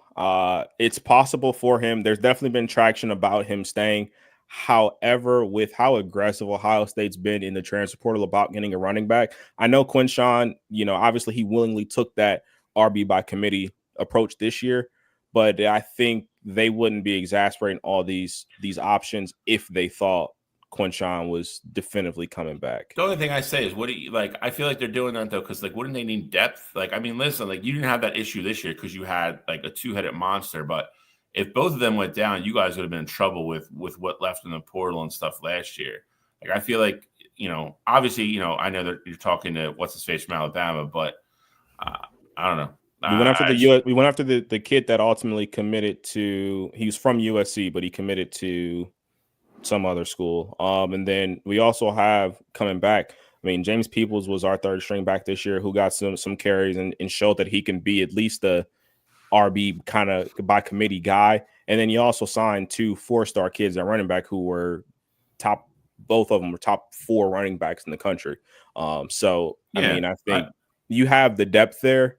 I'm just saying I I think you're going to notice that Ohio State is a lot more pass happy. It'll look a lot more like years past as opposed to what it's looked like this year with Travion or the past couple of years with Travion and Quinshawn.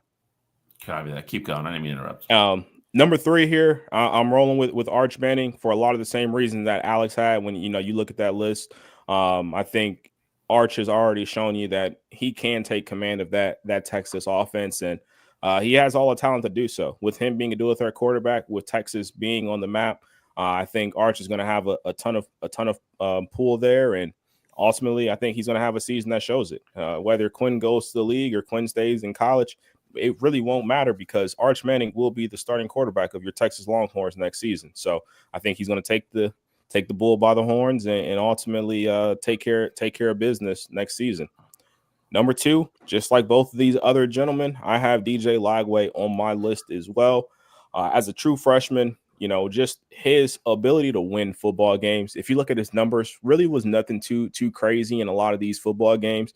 You do notice that he does turn the ball over, quite a bit in these games, but just look at the game yesterday against Tulane. You ultimately turn the ball over twice, and it really doesn't make a dent in the scoreboard at all. And I know part of that is going to be the Florida defense, but the other part of it is that Florida's offense still had heavy command of that game, and they were able to move the ball efficiently. Look at what he was able to do this year before he got hurt against a Georgia football team. He was able to beat an LSU team this year. If you're able to do that as a true freshman, really without any expectation, I think a year after being in the system and understanding what's going on, and you're bringing in more talent, Eric Wilson's already said he's going to be coming back next year. So that's going to be a fifth-year senior on the roster. You also get Dallas Wilson from Oregon for this recruiting class, who's a 5-star receiver. I think DJ Lagway has been put in a position to fully succeed next year, but I have him coming in at number 2 because the number 1 guy on my list has already said he's coming back to college next year, and that's Garrett Nussmeier. Garrett Nussmeier is a guy that ultimately finished top 6 in passing yards this past season, and he was right outside the top 10 as far as total touchdowns this year. I think this year of experience is going to be good for him. It sucks that he has to have Brian Kelly as his head coach, but I think if LSU has any hope to do anything good next year, it's going to be led by Garrett Nussmeier. LSU is a factory of bringing in great receivers year in and year out, and I think he's going to have the opportunity to catapult himself, not just into the Heisman talks, but this is a guy who was talked about potentially being a first-round pick this year. I think Garrett Nussmeier is going to go out there with the mentality that I need to do whatever I can to not only be a top pick next year, but potentially be the number 1 overall pick. So I think Garrett Nussmeier comes back next year, and he has an absolutely phenomenal season, and I think he should be your favorite to take home a Heisman Trophy next year. So you're telling me Garrett Nussmeier over Drew Aller? Not, I don't say he's got to be number 1, but you have him on. You don't have Drew on your list. I don't, and it's to Alex's point. I know how Penn State wants to play football. Penn State is a run-heavy team, and I think Drew is more talented. Like, if I had to rank the quarterbacks, I'd have Drew definitely on the list. I'm not saying all these 5 guys are better than Drew Aller, but I look at style of play. It's the same reason, like JJ, for example, JJ McCarthy was a great quarterback. I knew I wouldn't have him on a Heisman list because I know Michigan loves running the football. Like, Blake Corum being on the list would make a ton of sense. And I'm not even saying Penn State has the same split as what a Michigan would. But when you have guys like Singleton and Allen who don't have to go to the NFL after this season, like, they can come back if they want to. I just don't see Drew having the numbers there. I mean, I think he can go 12-0 and potentially sneak in to this race, like how you saw Gabriel. But even with Gabriel has the numbers of the top 5 guys in the country as far as passing the ball. So that's ultimately why I have Drew off the list. It's not a talent thing. It's really numbers, how I look at the numbers at the end of the day. And shoot, Aston Genty hasn't even announced if he's going to go pro or not. He still has a year of eligibility left. That's a foregone conclusion. I'm just saying he hasn't said anything yet. He's still has eligibility left. He's in the playoff. He's going to announce as soon as they're done. There's no way he's coming back. First running back off the board. There's nothing you'd be losing money by doing that. Yeah. As a running back, I think you have to declare early. Second contract matters. Agreed. Whose list did you like better? Because you were complaining about mine. Like, here's the thing. I get Julian and I get Dante, and especially Ohio State, I still think they'll run the ball a lot to actually ease him in. Dante, I think, will be a little bit more up to speed because he's just pretty much 2 years ahead of Julian. I understand, but the one that's killing me on Cottrell's list is Nussmeier. But I mean, Avery Johnson. Oh. Number 5, though. Number 5 versus number 1? Come on. John Mateer or Garrett Nussmeier? Come on. John Mateer is way better, bro. Nussmeier's in a way, way better situation. Oklahoma had all 5 of those kids transfer out of the program. Like, they're literally starting from scratch with their wide receivers again next year. I as much as I hate Nussmeier, I'd have to give Cottrell's the slight edge. I think you're both nuts, but it's fine. That's fine. You had Drew Aller. Look at this guy. He had Drew Aller. Let's laugh at him. There's a reason why 2 of us didn't have him on our list. And Bill's just like, he's number 1. What are the odds for next year? I was just looking at him yesterday, actually. I'm not going to lie, Alex, you say that, but it's actually wild that none of us had our number 1s on somebody else's list. John Mateer is not on my list or Bill's list. Garrett Nussmeier is not on either of your lists. And Drew Aller is not on either of our lists. That is nuts to me. That is true.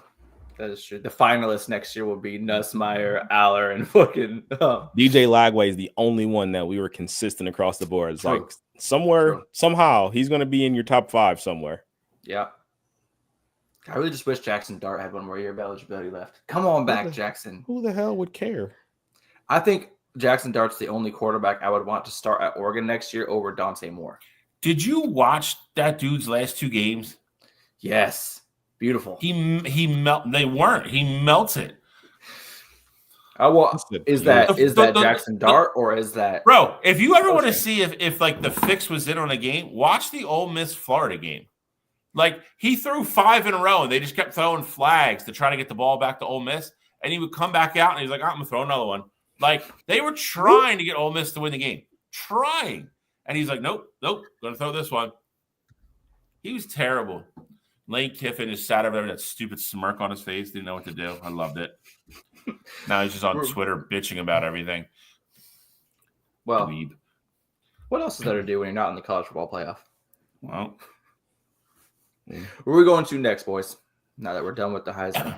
Recaps, baby. We got 2 games to do it. Then we're ready to preview. So let's go. We got to get rolling here.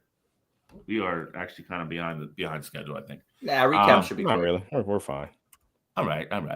So here we go. We're gonna start with the one that matters more than anybody else. We're gonna go Army Navy. Army coming in. Was not expecting that. The one that counts the most. Army Navy. It's the tagline for the game. You get cultured. You guys are just uncultured swines. Listen, it's college football playoff time. I know, but still matters. We got to recap it. I know, but any other week I'd be with you. But you said the one that matters more than anything. That just caught me off. That's what they say, bro. I know. I'm not saying the game matters more. I know. To them, it does. God, Army Navy. Army Navy. So, are you dying? No. All right. Bro, keep that shit over there. Both of you. Yeah, West Coast plague. You've been coughing the whole time. I've coughed like twice. Then I drank something. I'm fine. You guys started COVID. You guys are the worst. Army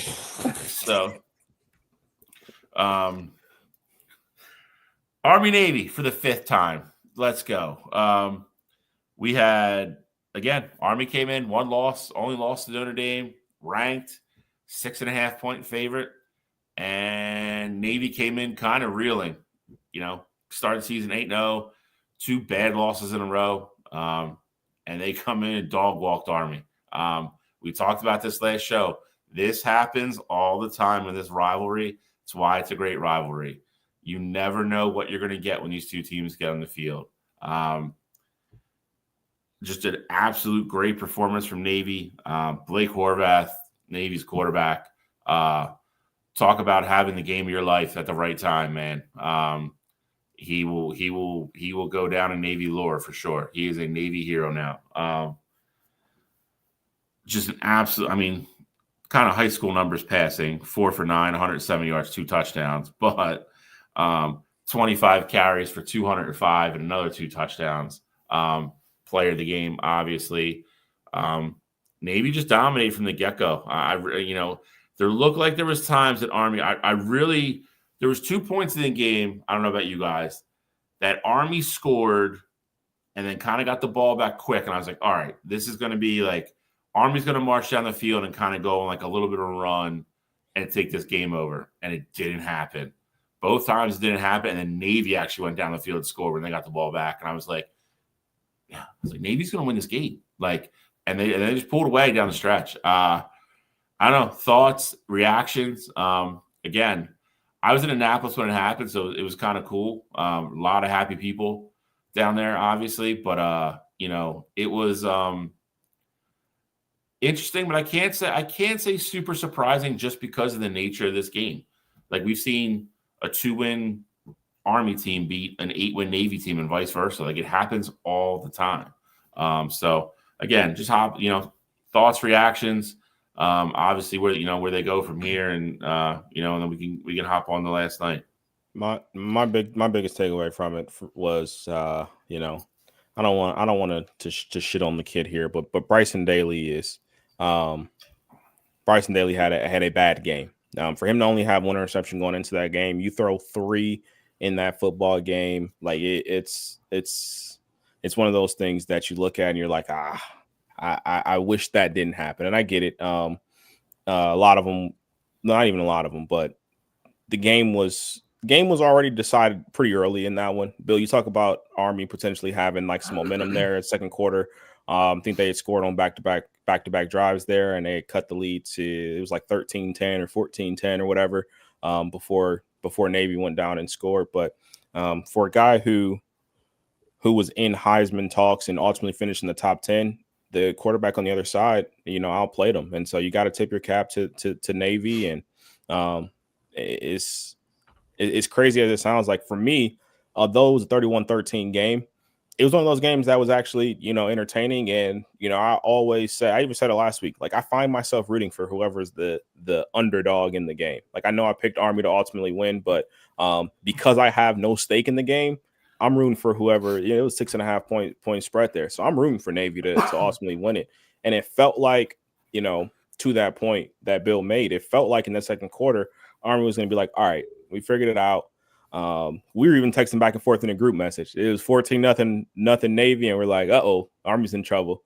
Literally that drive, they responded, scored, got to stop, got the ball, went down, scored again. So thought it was going to be something, and then ultimately Navy just, took the ball and ran with it essentially there. So 31-13 game, I'm not going to say it wasn't indicative of how that game went, but for a 31-13 game, it was actually still pretty entertaining. Yeah, I mean, it was definitely it was almost as if Army was like, you know what, we're going to go into this game as one of the best running teams in the country, and we're going to totally break the cycle, and we're going to try to throw the ball today. Obviously, Daly had 3 interceptions, 2 of them on the last 2 drives. I can't really fault those 2 interceptions, being this is not a throwing team. They've never been a throwing team. And being forced into a situation where you have to pass the ball is not great when you have a quarterback that's more of a running back in this type of situation. So I don't really fault him too much on the 3 interceptions. But Army's offense just did not look as efficient and as well-kept as they had previously. Like, when they played in the AAC championship game, they looked like a well-oiled machine, not missing blocks, not missing assignments, not making bad passes, hitting the right holes. This game, it just seemed like they came in, they did the prisoner exchange at the beginning with the AAC champs taped on the back of their jackets. And from then on, Navy was just like, okay, bet. And Navy just took Army's game to them better than Army could. And obviously, Navy and Army have very similar play style. But you guys said it right. I mean, those 3 turnovers are absolutely crucial in this game, especially when these 2 teams literally did not turn the ball over the fewest amount in NCAA this season. I think the game started out fantastic. I did not see Navy handling business. I think we all picked Army to win except for Bill. And Navy kind of took care of business. And it's funny because last weekend we were talking about had Army won the AAC championship and made it to the college football playoff and then lost to Navy, if that would impact the college football playoff at all. So it's kind of funny how that ended up happening that way. But yeah, it was a great game. Great for America. Great. I said that game is fantastic every year. So no complaints. Would have been very wild, though, if Army had beaten Notre Dame and gotten into the college football playoff, and then you watch that happen, and then you know they have to go face a Ohio State, Penn State, Georgia, whoever the case may be, knowing how that game would look. Well, I don't think it could have looked much worse than what we watched last night. So let's get into it. All right. Perfect. First ever 12-team college football playoff kicked off last night. Notre Dame Stadium, South Bend, Indiana. The atmosphere was incredible. I have to hand it to Notre Dame. They had all, they had the people out. The kids were on campus. It snowed earlier in the day. Everything looked perfect. You literally couldn't ask for a better setting to start this whole thing. Everybody showed up and showed out. I told you so. I've been telling you all for a month is what it was. And it showed up loud and clear on the TV last night. Indiana was a nice story. They're a good team. They're not elite. They know business being in this playoff. I will say on top of that, there's nobody you could have put in on top of them. So don't – all the Alabama fans bitching, all the Ole Miss fans bitching. I don't want to hear it. I don't want to hear it. I can say that Indiana was outclassed, which they clearly were. But that being said, they played their schedule and have one loss on the road to Ohio State. You guys both each lost 3 games. You have nobody but to blame but yourselves. And you each have bad losses on top of everything else. So don't want to hear the crying. But that being said, this game went exactly how I thought it was going to go. Notre Dame has an elite defense. We saw this twice with Michigan and Ohio State. Indiana wasn't able to run the ball. Rourke was all over the place. Never got settled in. I knew they were going to struggle offensively, and Notre Dame did their thing defensively. Jeremiah Love started the game with a 99-yard touchdown run, was jumping over people, stiff-arming people. Again, when you finally get these teams on the field, you have to start matching up athlete for athlete and player for player, and Indiana just doesn't have enough of them. You cut it, slice it however you want to. It's just the way it was. They averaged 42 points a game against everybody not named Michigan, Ohio State, and Notre Dame. 3 teams that all have top 20 defenses. They looked very pedestrian against all 3. Went from averaging 42 points a game to like 11 or 12 points a game, whatever it was. And I'll tell you this, the score last night wasn't anywhere near as close as what that game was. Indiana scored a super late touchdown last night, scored a super late touchdown against Ohio State. Both those games were 20-plus point blowouts. Notre Dame, simple game plan, did what they had to do. They won. They advance on to play Georgia, which now becomes a very interesting matchup. I would say if Carson Beck was playing, I would like Georgia in that game. I think Notre Dame's the offense is a little too vanilla for me. But now Carson Beck is officially ruled out for that game. I think Georgia's going to struggle. I think Georgia's going to struggle to move the ball against Notre Dame, but we will get into that. We will get into that game next week more. But again, I'm not surprised at the outcome. I know what my eyes saw in those 2 games that mattered for Indiana, and I was very dead set and kind of had a really, really, really strong gut feeling about what was going to happen last night, and it pretty much played out that way. And look, we did the draft last week. All right, we all know who the smartest person in the room was taking Notre Dame. That was me. It was very obvious that Notre Dame was going to handle this game. They did have that, like I said, honestly, that was one of the best onside kicks I've seen, though. So, kudos to Indiana for recovering the onside kick and not really was good too. They just didn't cover. True. And like I said, not really giving up. Yes, that game was over, but I love the fight coming out of Indiana, not giving up to the last second whistle blows. That's exactly what you want to see in the college football playoff. These teams not give up until the game is officially over. And here's what I have to say to Indiana fans. All right, yes, you guys lost last night. Yes, you guys were embarrassed by Ohio State. Yes, Bill's been right about you all season about how you guys are not him. But you guys have a lot to be proud of. This was the best season in Indiana football history. Indiana has the most losses in college football history, and they made the first college football playoff. Ole Miss didn't. Bama didn't. Coach Szn is coach of the year. Indiana fans, you have something to be excited about for next year, but this season's over. And Notre Dame is moving on to play Georgia. Jeremiah Love looked fantastic. I was watching the game. As soon as he hit the corner on their second drive, I was like, he gone. And I texted the group chat. I was like, he gone before he even scored. Like, that was a beautiful run. Notre Dame, Georgia is going to be an exciting matchup next week. I'm excited to see it. Which one of you guys drafted Georgia? Bill, was that you? Did you draft Georgia or was that Cottrell? Bill. So next week I'll be Georgia, Notre Dame. Me and Bill are arguing up against these teams. I'm excited for it. But no, Notre Dame took care of business. I think the atmosphere was fantastic yesterday. Shout out to the grounds crew. The before picture before they started getting the field ready and the stadium ready was covered in snow. Afterwards, it looked like it hadn't snowed at all. So shout out to the Notre Dame field crew. The Bills could never do that. But no, that's kind of all my opinions on the game. Is Notre Dame took care of business, and I'm glad college football playoffs are here because the hype has definitely lived up. So Notre Dame definitely took care of business, and Notre Dame's defense, they came to play.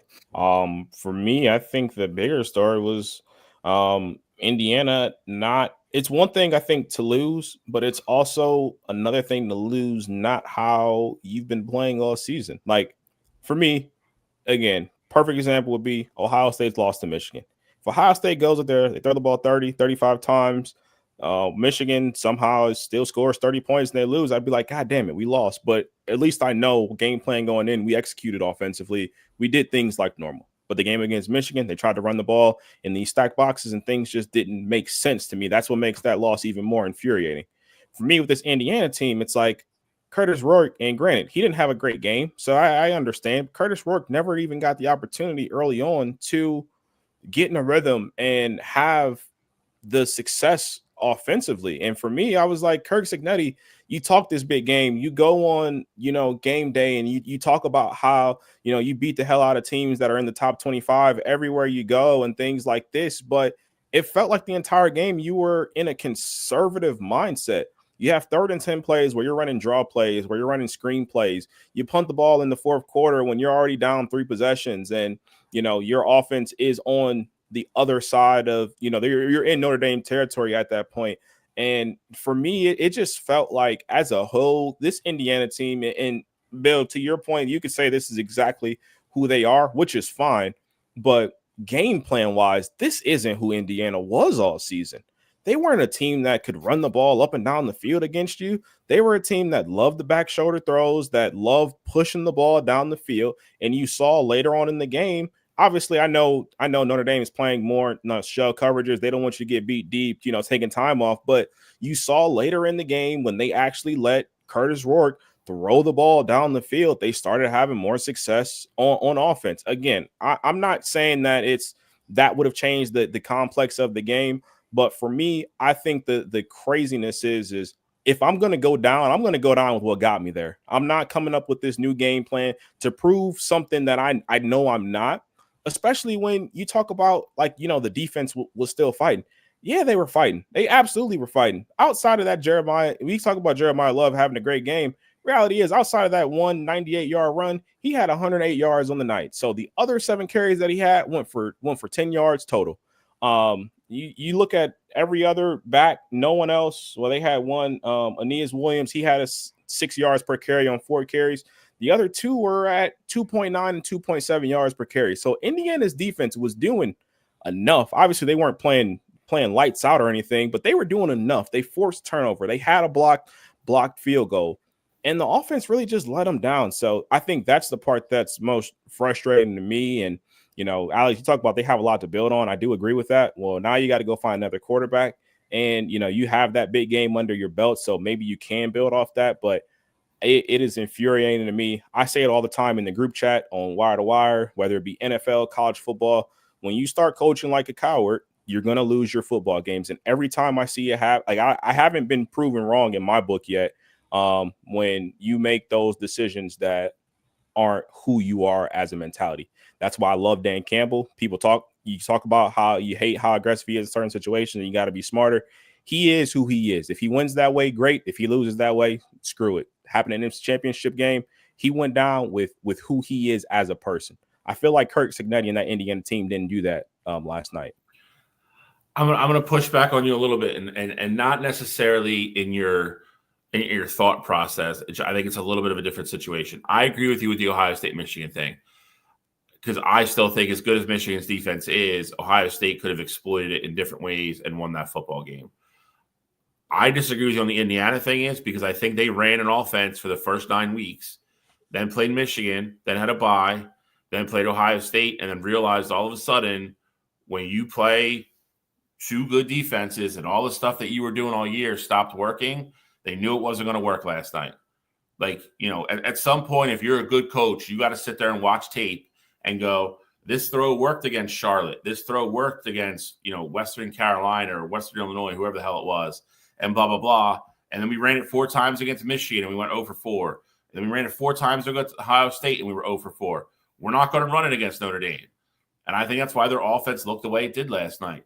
I think there were certain things they knew they weren't going to be able to do because of what happened against Michigan and Ohio State. You have to be able to look yourself in the mirror and self-coach, self-scout, and self-reflect. I think they knew certain things weren't going to work last night.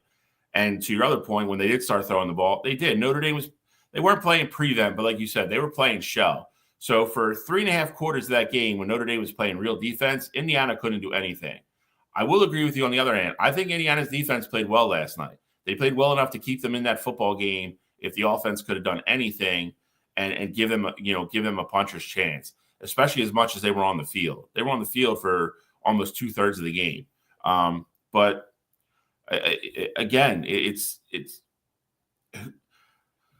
I know you can only play your schedule, and I agree with people on that. But at the same time, who we always say who you lose to matters, and it does, and it has to. But at some point, we have to be able to figure out a way to factor in who you beat matters to. And I just don't think you could sit there and say, beating Michigan by 5 with them driving to win the game and beating Western Illinois 77-3 are the same thing, because they're not. They're just not. And I know they're both wins. But again, the Michigan game began the writing on the wall. And that's why I was adamant when I was on the show that I wanted to see how they were going to play against them, because it was the first and only real defense up until that point that they saw. And they struggled, and they struggled mightily. And that game was at home. Then they go on the road and play Ohio State coming off a bye week and got embarrassed. I know Ohio State only scored 31 points, but again, that's a testament to the defense. Their defense, I would take. Their defense can play against anybody. They're not going to shut everybody down, but they will keep you in every single game. The defense is legit. The offense is not, and it showed out in that game. They had 7 points with a minute to go in that game. It's just the writing was clear as day on the wall, and that's why I was so comfortable in picking Notre Dame last night.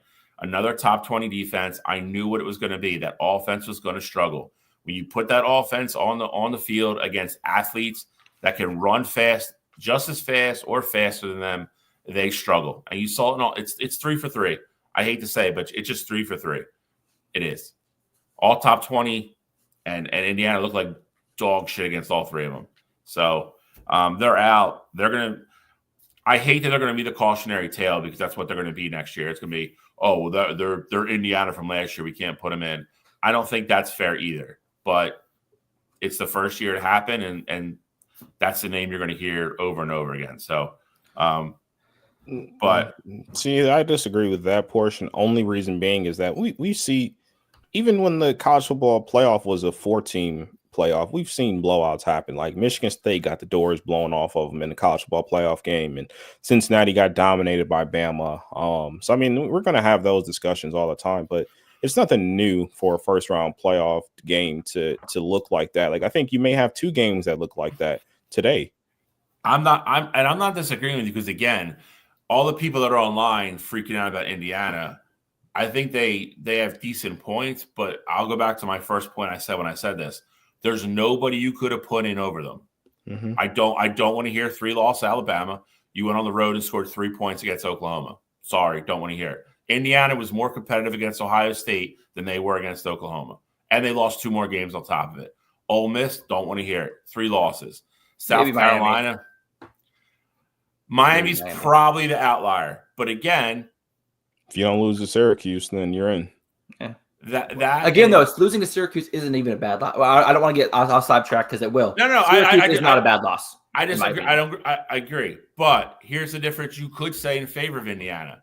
When they did play the teams that they should have beat by 30, they beat them by 30. I mean, Cottrell, to his point, we were talking about Miami losing for 5 straight weeks because they should have. Like they were begging to get beat. Like they were in teams, they were playing games where they were favored by 20, 21, 24 points, and they're driving down the field at the end of the game to steal a win because they're behind. Like, so again, that all the Cal game. Hell, we talked about it being they should have won that game. Yeah. Bad penalty away from. Yeah, exactly. So that stuff all has to matter too. So Miami has no soap dish to sit or soapbox to sit on the top of and talk on. South Carolina, I guess you could a little bit argue the way they finished the season, but again, if you 3 losses, you can't really sit there and argue. You lost 3 football games. It's almost a quarter of your schedule. Like you can't. There's just no argument there. So again, if Miami was sitting there with 1 loss, and that was the argument, then I'd be like, Miami probably should have been in. But again, 2 losses. Losses have to matter, but wins have to too. And again, up until the end of the schedule, Indiana did everything it was supposed to do. So, but again, I'm not saying the cautionary thing is right. And the reason I don't want to hear it is there was nobody you could make a dead solid argument to me anyway that should have got in over Indiana this year. That wasn't a 1-loss Alabama sitting team there or somebody sitting there. Like it wasn't like they all have 3 losses. Like it went from 1 loss down to 3. Like that's the jump. That's too many. So let's move on to today. We have 3 great games today. Starting at noon, University Park, Happy Valley, SMU Mustangs going up into the cold confines of Beaver Stadium. It's cold. They got snow there last night as well. White out today. Places, I mean, listen, we talk about Penn State all the time. That place will, if you think Notre Dame was electric, turn on this game at 12 o'clock. It will be as loud as you can imagine. Who drafted Penn State? Bill, first pick overall. Oh, that's right. That's right. I got SMU. I can't wait for this, Bill. I can't wait. I know. Enjoy that L. I like Penn State in this. I think Styles, not to use the cliche, but Styles make fights. I think Drew Aller and company are going to be able to throw the ball against this SMU team. I think the weather is going to matter. Listen, I know it's not snowing. A lot of SMU kids are from down south. SMU's in Texas. Some of these kids have never seen snow before. It is bitter cold up here right now. I'm telling you, it's cold where I am. It's another 10 degrees colder up the mountains in Penn State.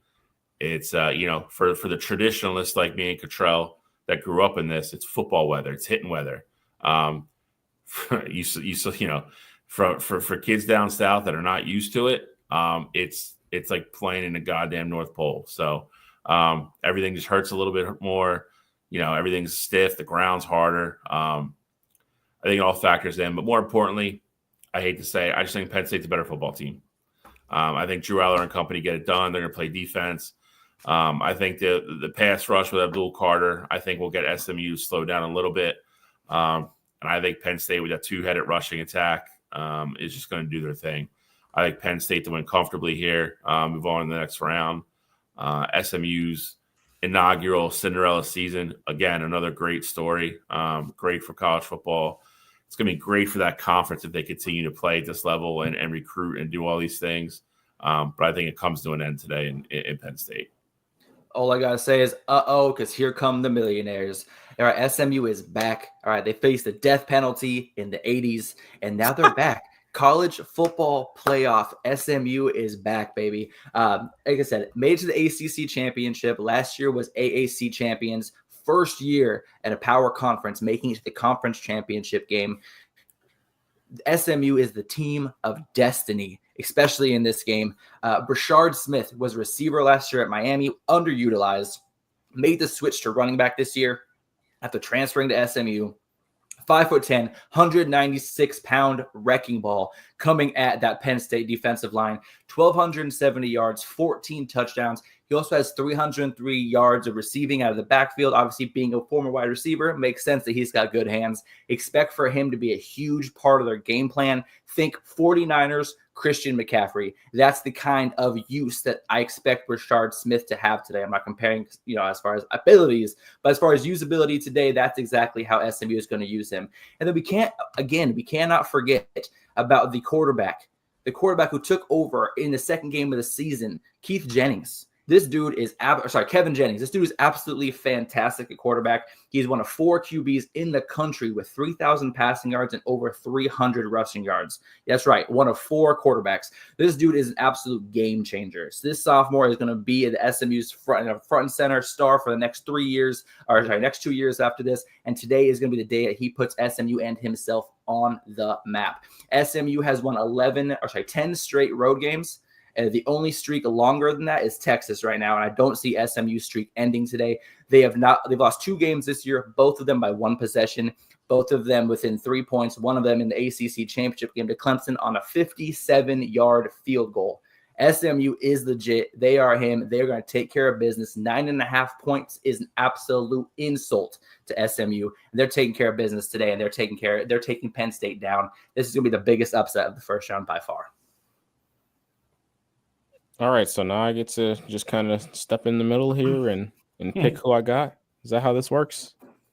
Yeah. You say you kind of say your argument and then who you're kind of siding with. Just tell Alex why he's crazy. We can move on. All right, well, tell me why I'm crazy. I think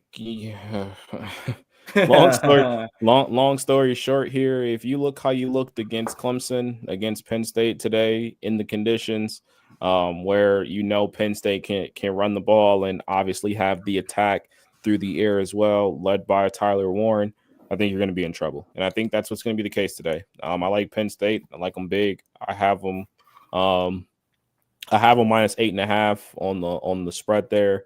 I know Alex said it's up to 9.5 now, but ultimately I like Penn State to win this game. I like them to win pretty big here. With all that said, in a similar boat to Indiana here, SMU fans, this season is a success for you.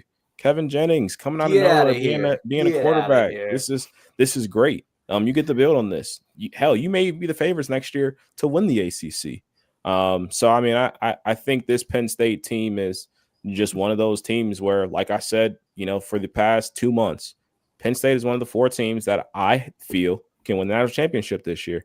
And I don't think they're going to let the SMU Mustangs come into Happy Valley in the whiteout in these cold conditions and threaten that opportunity. So I like Penn State and I like them big. Never go against the Mud Dogs, baby. Let's go. Mud Dogs or Mustangs, I don't care. They're the Mud Dogs, Mustangs. I don't care. Next up, Texas Memorial Stadium. Clemson Tigers come to Austin, Texas to take on the Texas Longhorns. So ready for this. Whoa, Bill. No, we don't do the horns down here. Texas is my team here. I'll go ahead and tell you guys. I'm not even doing it to say they're going to lose. I just like doing it. Horns up, baby. Doing it. Horns up. Horns down, baby. Hold it down. It's like Roll Tide. I just like doing it. So no, Bill, you don't get to break down the game. This is me and Alex here. All right, you get to be fine. Yeah, you get the boot on this one. But I'm going to tell you right now, Texas, they're not only going to win this game. This is another blowout. They win by more points than what Notre Dame did last night, and the reason for that is that this Texas football team is just flat out better. When you have 2 quarterbacks better than the opposing team's quarterback, you're in a great position. So whether it be Arch Manning stepping foot on that field, whether it be Quinn Ewers stepping on that field, it does not matter. And like I told these guys in the group chat, you could talk to me about injuries. You could talk to me about guys that may not play. It really doesn't matter. You got Isaiah Bond. You got James Bond. You got Gold Bond. It does not matter because Texas Longhorns, they're going to come out and they are going to hook them. I got Texas by 20 plus. All right. 20 plus. That is absolutely ridiculous. Texas, against their last 3 of their last 4 ranked opponents they have faced, they have not been able to crack 20 points. And that's going to be the similar situation today. Clemson's defense is coming to play. I know they haven't had the greatest season, but guess what? They are lucky to be in this college football playoff. Dabo Swinney is telling these players how blessed they are to be in the situation that they are. And he is in that locker room saying things like, oh, well, if Texas is going to be 13.5-point favorites, why are we even playing the game? Let's just give it to them. Let's just go home. Let's just get on the bus. Let's just save our pride and cancel the game and give it to Texas. Because that's what you're making it sound like, Cottrell. 13.5-point favorites over an ACC champion Clemson again, I give Dabo Swinney so much flack on the recruiting trail. But as far as an X's and O's coach, Dabo Swinney is the man in this game. Dabo Swinney has been in this situation. He's been in this situation in the last 5 or 6 years. He knows what's at stake in this game. He's going to have his boys up. He's going to have his boys ready. Cade Klubnik, Quinn Ewers, they faced off before in the state championship game in high school. Cade Klubnik came out victorious there. Cade Klubnik is going to be the reason why Clemson is victorious today. He's got 3,300 passing yards, 33 touchdowns, only 5 interceptions. He is not turning the ball over. Quinn Ewers, even missing part of the season, has 9 interceptions. They do not have a running game. And like I said, Clemson's secondary, I see them stepping up today. I do not see how Texas wins this game. Clemson is going to go into Texas, take care of business. I'm thinking this game is going to be a 31-21 game. Clemson wins by 10 because Quinn Ewers has a terrible day, throwing 3 interceptions. We see Arch Manning in the second half. Quinn Ewers enters the transfer portal after the game. Mic drop. Alex, you know what I got to say to you? Okay, cool. Hook 'em. Wow, you really went to the freaking chat just to do that? I can't wait to go 2-0 against Cottrell. That's all I'm saying. Did you cite high school stats in your preview? You damn right I did. Bro, I said that Cade Klubnik beat Quinn Ewers in the state championship game. Quinn Ewers is almost old enough to be an Oregon quarterback. What are you talking about? High school numbers. Damn. Yeah, they played in high school, bro. I know. I'm just saying that was a long time ago. I know, and I'm dropping. That's how deep I went into this Clemson fandom this week. I jumped down the Cade Klubnik wormhole, and I went down to high school stats to back this thing up. 33 touchdowns, 6 interceptions. He is going to be the reason Clemson wins because they're going to take care of the ball and not turn it over. If there's anything Clemson has done well this season since that Georgia game, it's keep the ball in their own hands, and that's how they're going to win today. That burnt orange is out. Neon orange is in, baby. Bill, let him know why he's wrong. I don't know if it's neon orange. It's okay. Well, let him know why he's wrong. All right, here we go. This is simple for me. I will say this. Simple. I will say this. I don't think Texas is as good as everybody else does. I've been on record. I've been on record with that. Hold your horses. Yeah, hold your horses. Wow. It's about as good as this preview is going to get for you. I think I think they're overrated. I think if you look at them, if you took Texas Longhorns away and just put their blind resume on a piece of paper, it doesn't look as good as people would like you to believe it does. That being said, I don't think Clemson has enough to get it done today. I think they're too inconsistent on offense, which I think is ultimately the deciding factor here. I will agree with Alex. I think Texas the last couple of weeks, their offense has looked very shaky, erratic, doesn't look smooth. But again, I think Clemson's defense is just going to be on the field too much. I think Texas's defense is going to eat today. I think they're going to pressure Cade. I think he's going to probably throw at least one pick. I just think there's going to be way too much pressure on the offensive side of the ball against Clemson. And when that offense stalls out is when they've struggled this year. And I think it's going to stall out today in Austin. I don't think this game's a blowout. I know this game has the biggest spread, I believe, out of all of them. I think this game is a lot closer than experts think it is because I don't think Texas is as good as everybody thinks they are. That being said, Texas wins. Hook 'em. Hey, now we're talking. Now we're talking. Jeez. It looks like I have a missing pinky when I do this with the background. All right, fine, whatever. Pinky doesn't work. No pinky, I don't know where it is. Last but not least, the main event tonight, Columbus, Ohio, the Human Toilet Bowl, a.k.a. the Horseshoe. It's so cold looking. I just don't know why they can't make it look more pretty. Like you look at it from above, it's like all just cement everywhere. It looks like it's unfinished. Like, I don't understand. Like, You just think it looks unfinished now? You should have saw it 40 years ago. all right. Well, that doesn't make it any better. I'm Like, just saying it was a literal horseshoe. Like that's how I got the name. I know, but it's just like it just looks like the concrete people just like did their work and then like nobody came in to finish the project. There's just it's just shit everywhere. I don't know. You're just the Michigan man. That's all. You don't understand. No, I just don't understand how a university that could pay $20 million for the roster this year can't just put some flowers up or something. Do something. Just make the stadium look nicer. It's coming. We're about to have a lot more revenue after the national championship run. All right. I mean, I picked them, so I can't even argue with that. But well, now you got to argue Tennessee. So let's hear it. I told you how this was going to go last week. Tennessee's not going to win this football game, but Bill, you got to argue like Tennessee. Fine. I'll lie to the people. Fine, I'll lie to the people. No, you are a Tennessee fan right now. All things considered. I'll have fun with this. I'll throw some shade Cottrell's way here. Yes. One thing Tennessee does very well, they have a great defensive line. We saw which team gave Ohio State fits with a great defensive line.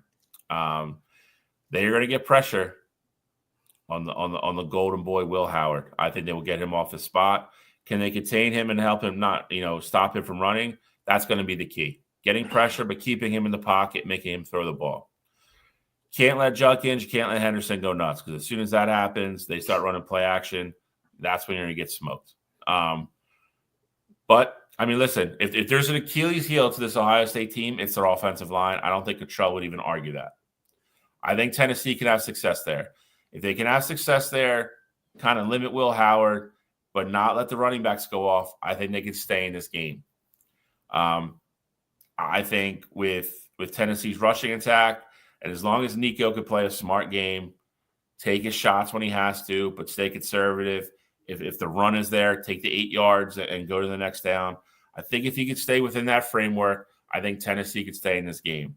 I think the longer this game goes and it's tight, the more certain people's buttholes are going to pucker up on that Ohio State sideline, including the people in the stands. We've already seen it. We've seen the booing. Not going to say anything, but all things I'm hearing on Twitter and everything so far, there are a lot of Tennessee fans at this football game. A lot of Tennessee fans have traveled up to Columbus. They all say they got tickets. We'll see, because Orange stands out really easy against, what do you got? Scarlet and gray. It's going to be real easy. Okay, there you go. Well, even more so. It's going to be real easy to pick out the Tennessee fans in orange when they're in that stadium. So it's going to be really, really curious to see what happens. I think Tennessee can keep it close. This spread has gone back and forth from 6.5 to 7.5. I think Tennessee is capable of covering that spread if everything goes right. I will say that. Walking out of Columbus with a win is another thing. But just like the Texas game, not saying Ohio State's overrated because I firmly don't believe that. I just don't think they're playing up to their potential. But I think the spread on this game is too much. I think this is a close football game in the fourth quarter. Yeah, I got to look. Oh, yeah, sorry, Cottrell. Cottrell, you argue Ohio State. I forgot that I'm the impartisan. I was about to get on you, Alex. I'm glad you stopped yourself there. I'm here. I got you. I was ready. I was ready to pounce. But no. So Ohio State this week. Look, we use this expression on Wire to Wire from time to time. And that expression is everybody has a plan until they get punched in the mouth. And that's what happened against Michigan. Now, I know it's a 3-point game, but Ohio State got punched in the mouth. Not only did they get punched in the mouth, they got punched in the mouth on their own home territory. And that was supposed to be the seniors' last game playing at home. Emeka Egbuka, Travion Henderson, got Jack Sawyer, JT Tuimoloau. Those are guys that came back this year that could have been first, second round picks last year. And they came back to ultimately beat Michigan and win a national championship. When one of those is already out the window, they're going to leave without any gold pants. They will not have any victories over Michigan. But one opportunity is still out there in front of them, and that's capturing a national championship this year. and you got a Tennessee Volunteers team in your way. And you could talk about, what Tennessee can do, who they have, Dylan Sampson this, and, Nico that. But I look at it like this. That Tennessee team, as good as I think that they can be potentially in the future, they're not that this year. And I think you're looking at a team who, looking at Nico specifically, he went through his growing pains throughout this season. And the one thing with Ohio State that has been consistent outside of the Oregon game, I suppose, is that their defense has absolutely showed up and showed out. I mean, with the Oregon game being the one blip on the radar, and even since then, they've changed their defensive philosophies. They have done an amazing job defensively. If they are able to stop the run and ultimately take care of business with Nico and put some pressure on him, this game will be very decisive, and I think it'll be decided pretty early here. I saw something that said this will be Tennessee's coldest football game played since the 70s, which is absolutely insane. Well, guess what? This is Buckeye football every single winter. These guys know what it's like to play in this environment. The pass game will still be fully on the table. Obviously, the running game will as well. I love Ohio State in this one, not just because they're my team that I follow, not just because I picked them, in this draft that we did. I like Ohio State because they are the better football team, and they only have one mission left that bunch can complete. So I like them to take care of business against a Tennessee team who I'd argue, you talk about Texas being overrated. I know Tennessee's got that Bama win. That Bama win doesn't look as great as it does now that we see how that Bama season ended. So I think we're talking about a Tennessee team that's getting a little bit more love than they should. You watch your tongue. You'll talk about Tennessee Volunteers that way. All right. Are you done? Go ahead. Cottrell? I'm done. So look, Ohio State got a home game, but home is not where they played their best. Obviously, against Michigan, they lost that game 13-10. You played Nebraska at home and barely walked away with that game as a 4-point win. Here's the key to Tennessee if they want to go on the road and they want to win this game. They gotta stop Ohio State on early downs. Against Nebraska, Ohio State was 1 for 10 on third downs.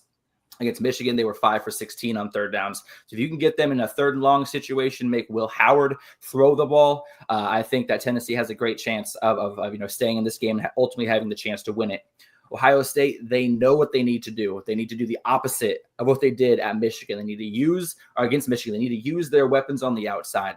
They need to use the run to set up the pass when they need to. They need to use Will Howard, get him out of the fucking get him out of the box. PG show, bro. Let him use his legs to extend the play. I want to see Will Howard use his legs today because I feel like that is going to be the deciding factor. I think Tennessee has a great defensive line. They're going to be able to keep him. If they're able to keep him boxed in, it's going to be a long day for Ohio State. So get Will Howard out of space, get him moving early in the play to kind of move that pocket and make the defensive line chase after him. I think Ohio State will have a lot of success. I do think that Tennessee is going to win this game. I think Sampson is going to have a fantastic game. Lamalaeva is going to be able to launch himself into the forefront of the conversation of Heisman front runner for next season. And ultimately, I just hate Will Howard, and I don't want to see Ohio State again because it's just a waste of my time. I want to see Oregon play someone new for a change. So Tennessee all the way. Oh, we know why you don't want to see Ohio State. I got 3 road teams winning today. All 3 underdogs winning today. I will say this. I will say this. I said it last night in the chat. The conspiracy theory in me tells me one of the favorites lose today. I just looking at it with my eyes and what I know, it's just hard for me to pick which one it's going to be.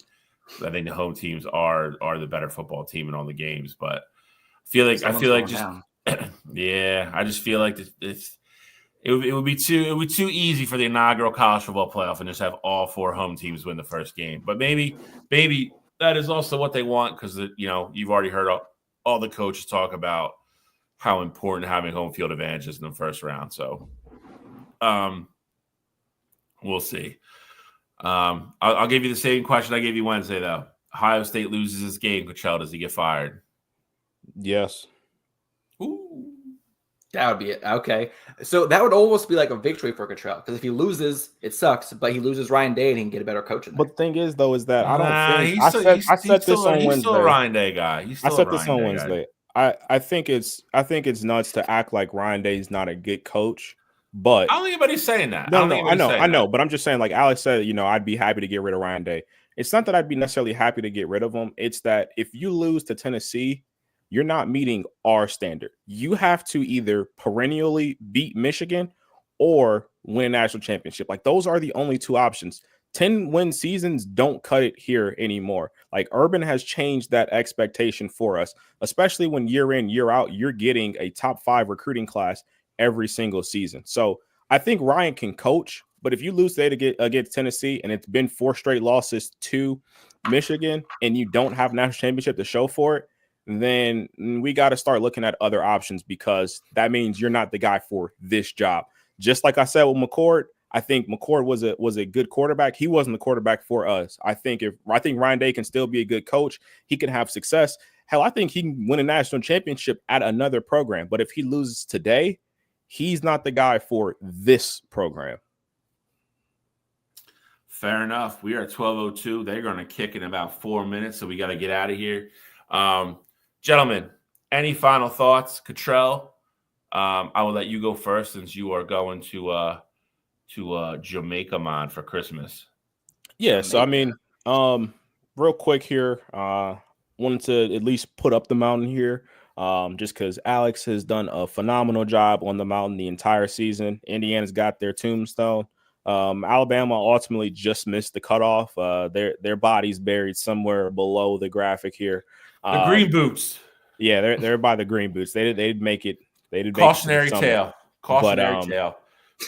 Yeah, I mean it's been fun doing this. It's absolutely wild. Obviously, I talked about this on Wire to Wire too. Just for myself personally, past few years, been able to go on a trip for Christmas. Spending with some family there. But now having this show, getting these games in, I told the guys on Wednesday, like obviously I'm going to be in another country there, but if it ultimately plays out that Ohio State wins the football game today, next week, Alex, do not think you're getting off without at least me popping in and having some words about that matchup. If that's all I can do and just burn my maximum amount of internet speed there, then that's exactly what I'm going to do, whether it be for 3 minutes, 2 minutes, 25 seconds. I'm going to get something on here because I won't let you come on here and just bash the Buckeyes. Now, if Ohio State loses today, I will say it might be rather convenient that a resort just the Wi-Fi is not working the entire weekend. So, bro, you better go down there and just find all the weed you can find and smoke it. Because I just won't. You're going to think I fell off the face of the earth. As you should. You ain't got to go to Jamaica for that, Bill. That would be the case. But no, in all serious though, just because I won't be on, like as a whole, a part of either one of the shows too much next week. Definitely want to wish all you guys a Merry Christmas out there. Spend the time with the family. It's nice when you have a lot of kids, obviously off of school, a lot of people off work, whatever. Just enjoy the time, man. It's fun coming on here doing this, and with the college football playoff, you get a ton of football. We got NFL games going on today as well. You're going to have NFL on Christmas, and then ultimately next weekend you're going to get more football. So I mean, this is a great time of the year. Love doing the show, and it's just unfortunate that at least for my case here, or Alex's case, I should say, that Ohio State has to ruin Oregon's perfect season next week. Can you get by Tennessee first, please? We will get into that next week. Alex, but I had to slip it in there, just in case. Alex, closing thoughts, bud. Yes, if you have time to get to your sports books, SMU covering, Clemson covering, Tennessee covering. Place it now. That's a bold bet. Oh, and Merry Christmas, y'all. That's Wednesday. There you go. So this is gonna be our last show before Christmas. Obviously, we're back next week. The week after. It looks like it's gonna be a 2.5. I don't know. Maybe we throw Louder on next week, and then obviously Cottrell can jump in when he can. We'll talk about that behind the scenes, but at the very least, me and Alex will be back next week with a cameo from Cottrell. But same thing I always say, for the holiday shows on Wire to Wire, obviously. Listen, it really is. It's a gift that we get to do this show. I say it all the time. I'm extremely lucky that I do these shows with who I do them with. It's an honor to be able to do it with both you guys. But everybody that listens to the show, watches the show, thank you. Go enjoy your Christmas with your family. Enjoy the time. You know, I know there's a ton of football on, and it's you know, as sports fans, we all want to watch it, but make sure you spend time unplugging from that as well. Unplug from your phone. Spend time with your family members, people you probably don't get to see a lot during the course of the year. You know, there's a certain number of these that you get, and the older you get, you'll realize that sometimes, like, you know, the following year somebody's not there, and you'll regret not spending more time with that person. So don't be that person. Be in the moment when you're with your loved ones and you know, your kids and obviously all your relatives and friends, and really embrace the Christmas spirit and really embrace what it's all about. And that's, you know, it's being around the people that you love. So enjoy the time. And then when you have time, absolutely enjoy the football. But, you know, the other things got to come before football. But everybody have a great week. I hope Santa's good to everybody. We'll be back next Saturday. As always, going to have 3 great games to recap. And then we're going to have the quarterfinals to preview. It's going to be wild. So, this has been incredible. It's been an incredible ride for all 3 of us. I know I speak for everybody when I say that. And you know, from all of us here to everybody at home watching and listening, Merry Christmas. Enjoy your week. Merry Christmas. See you guys.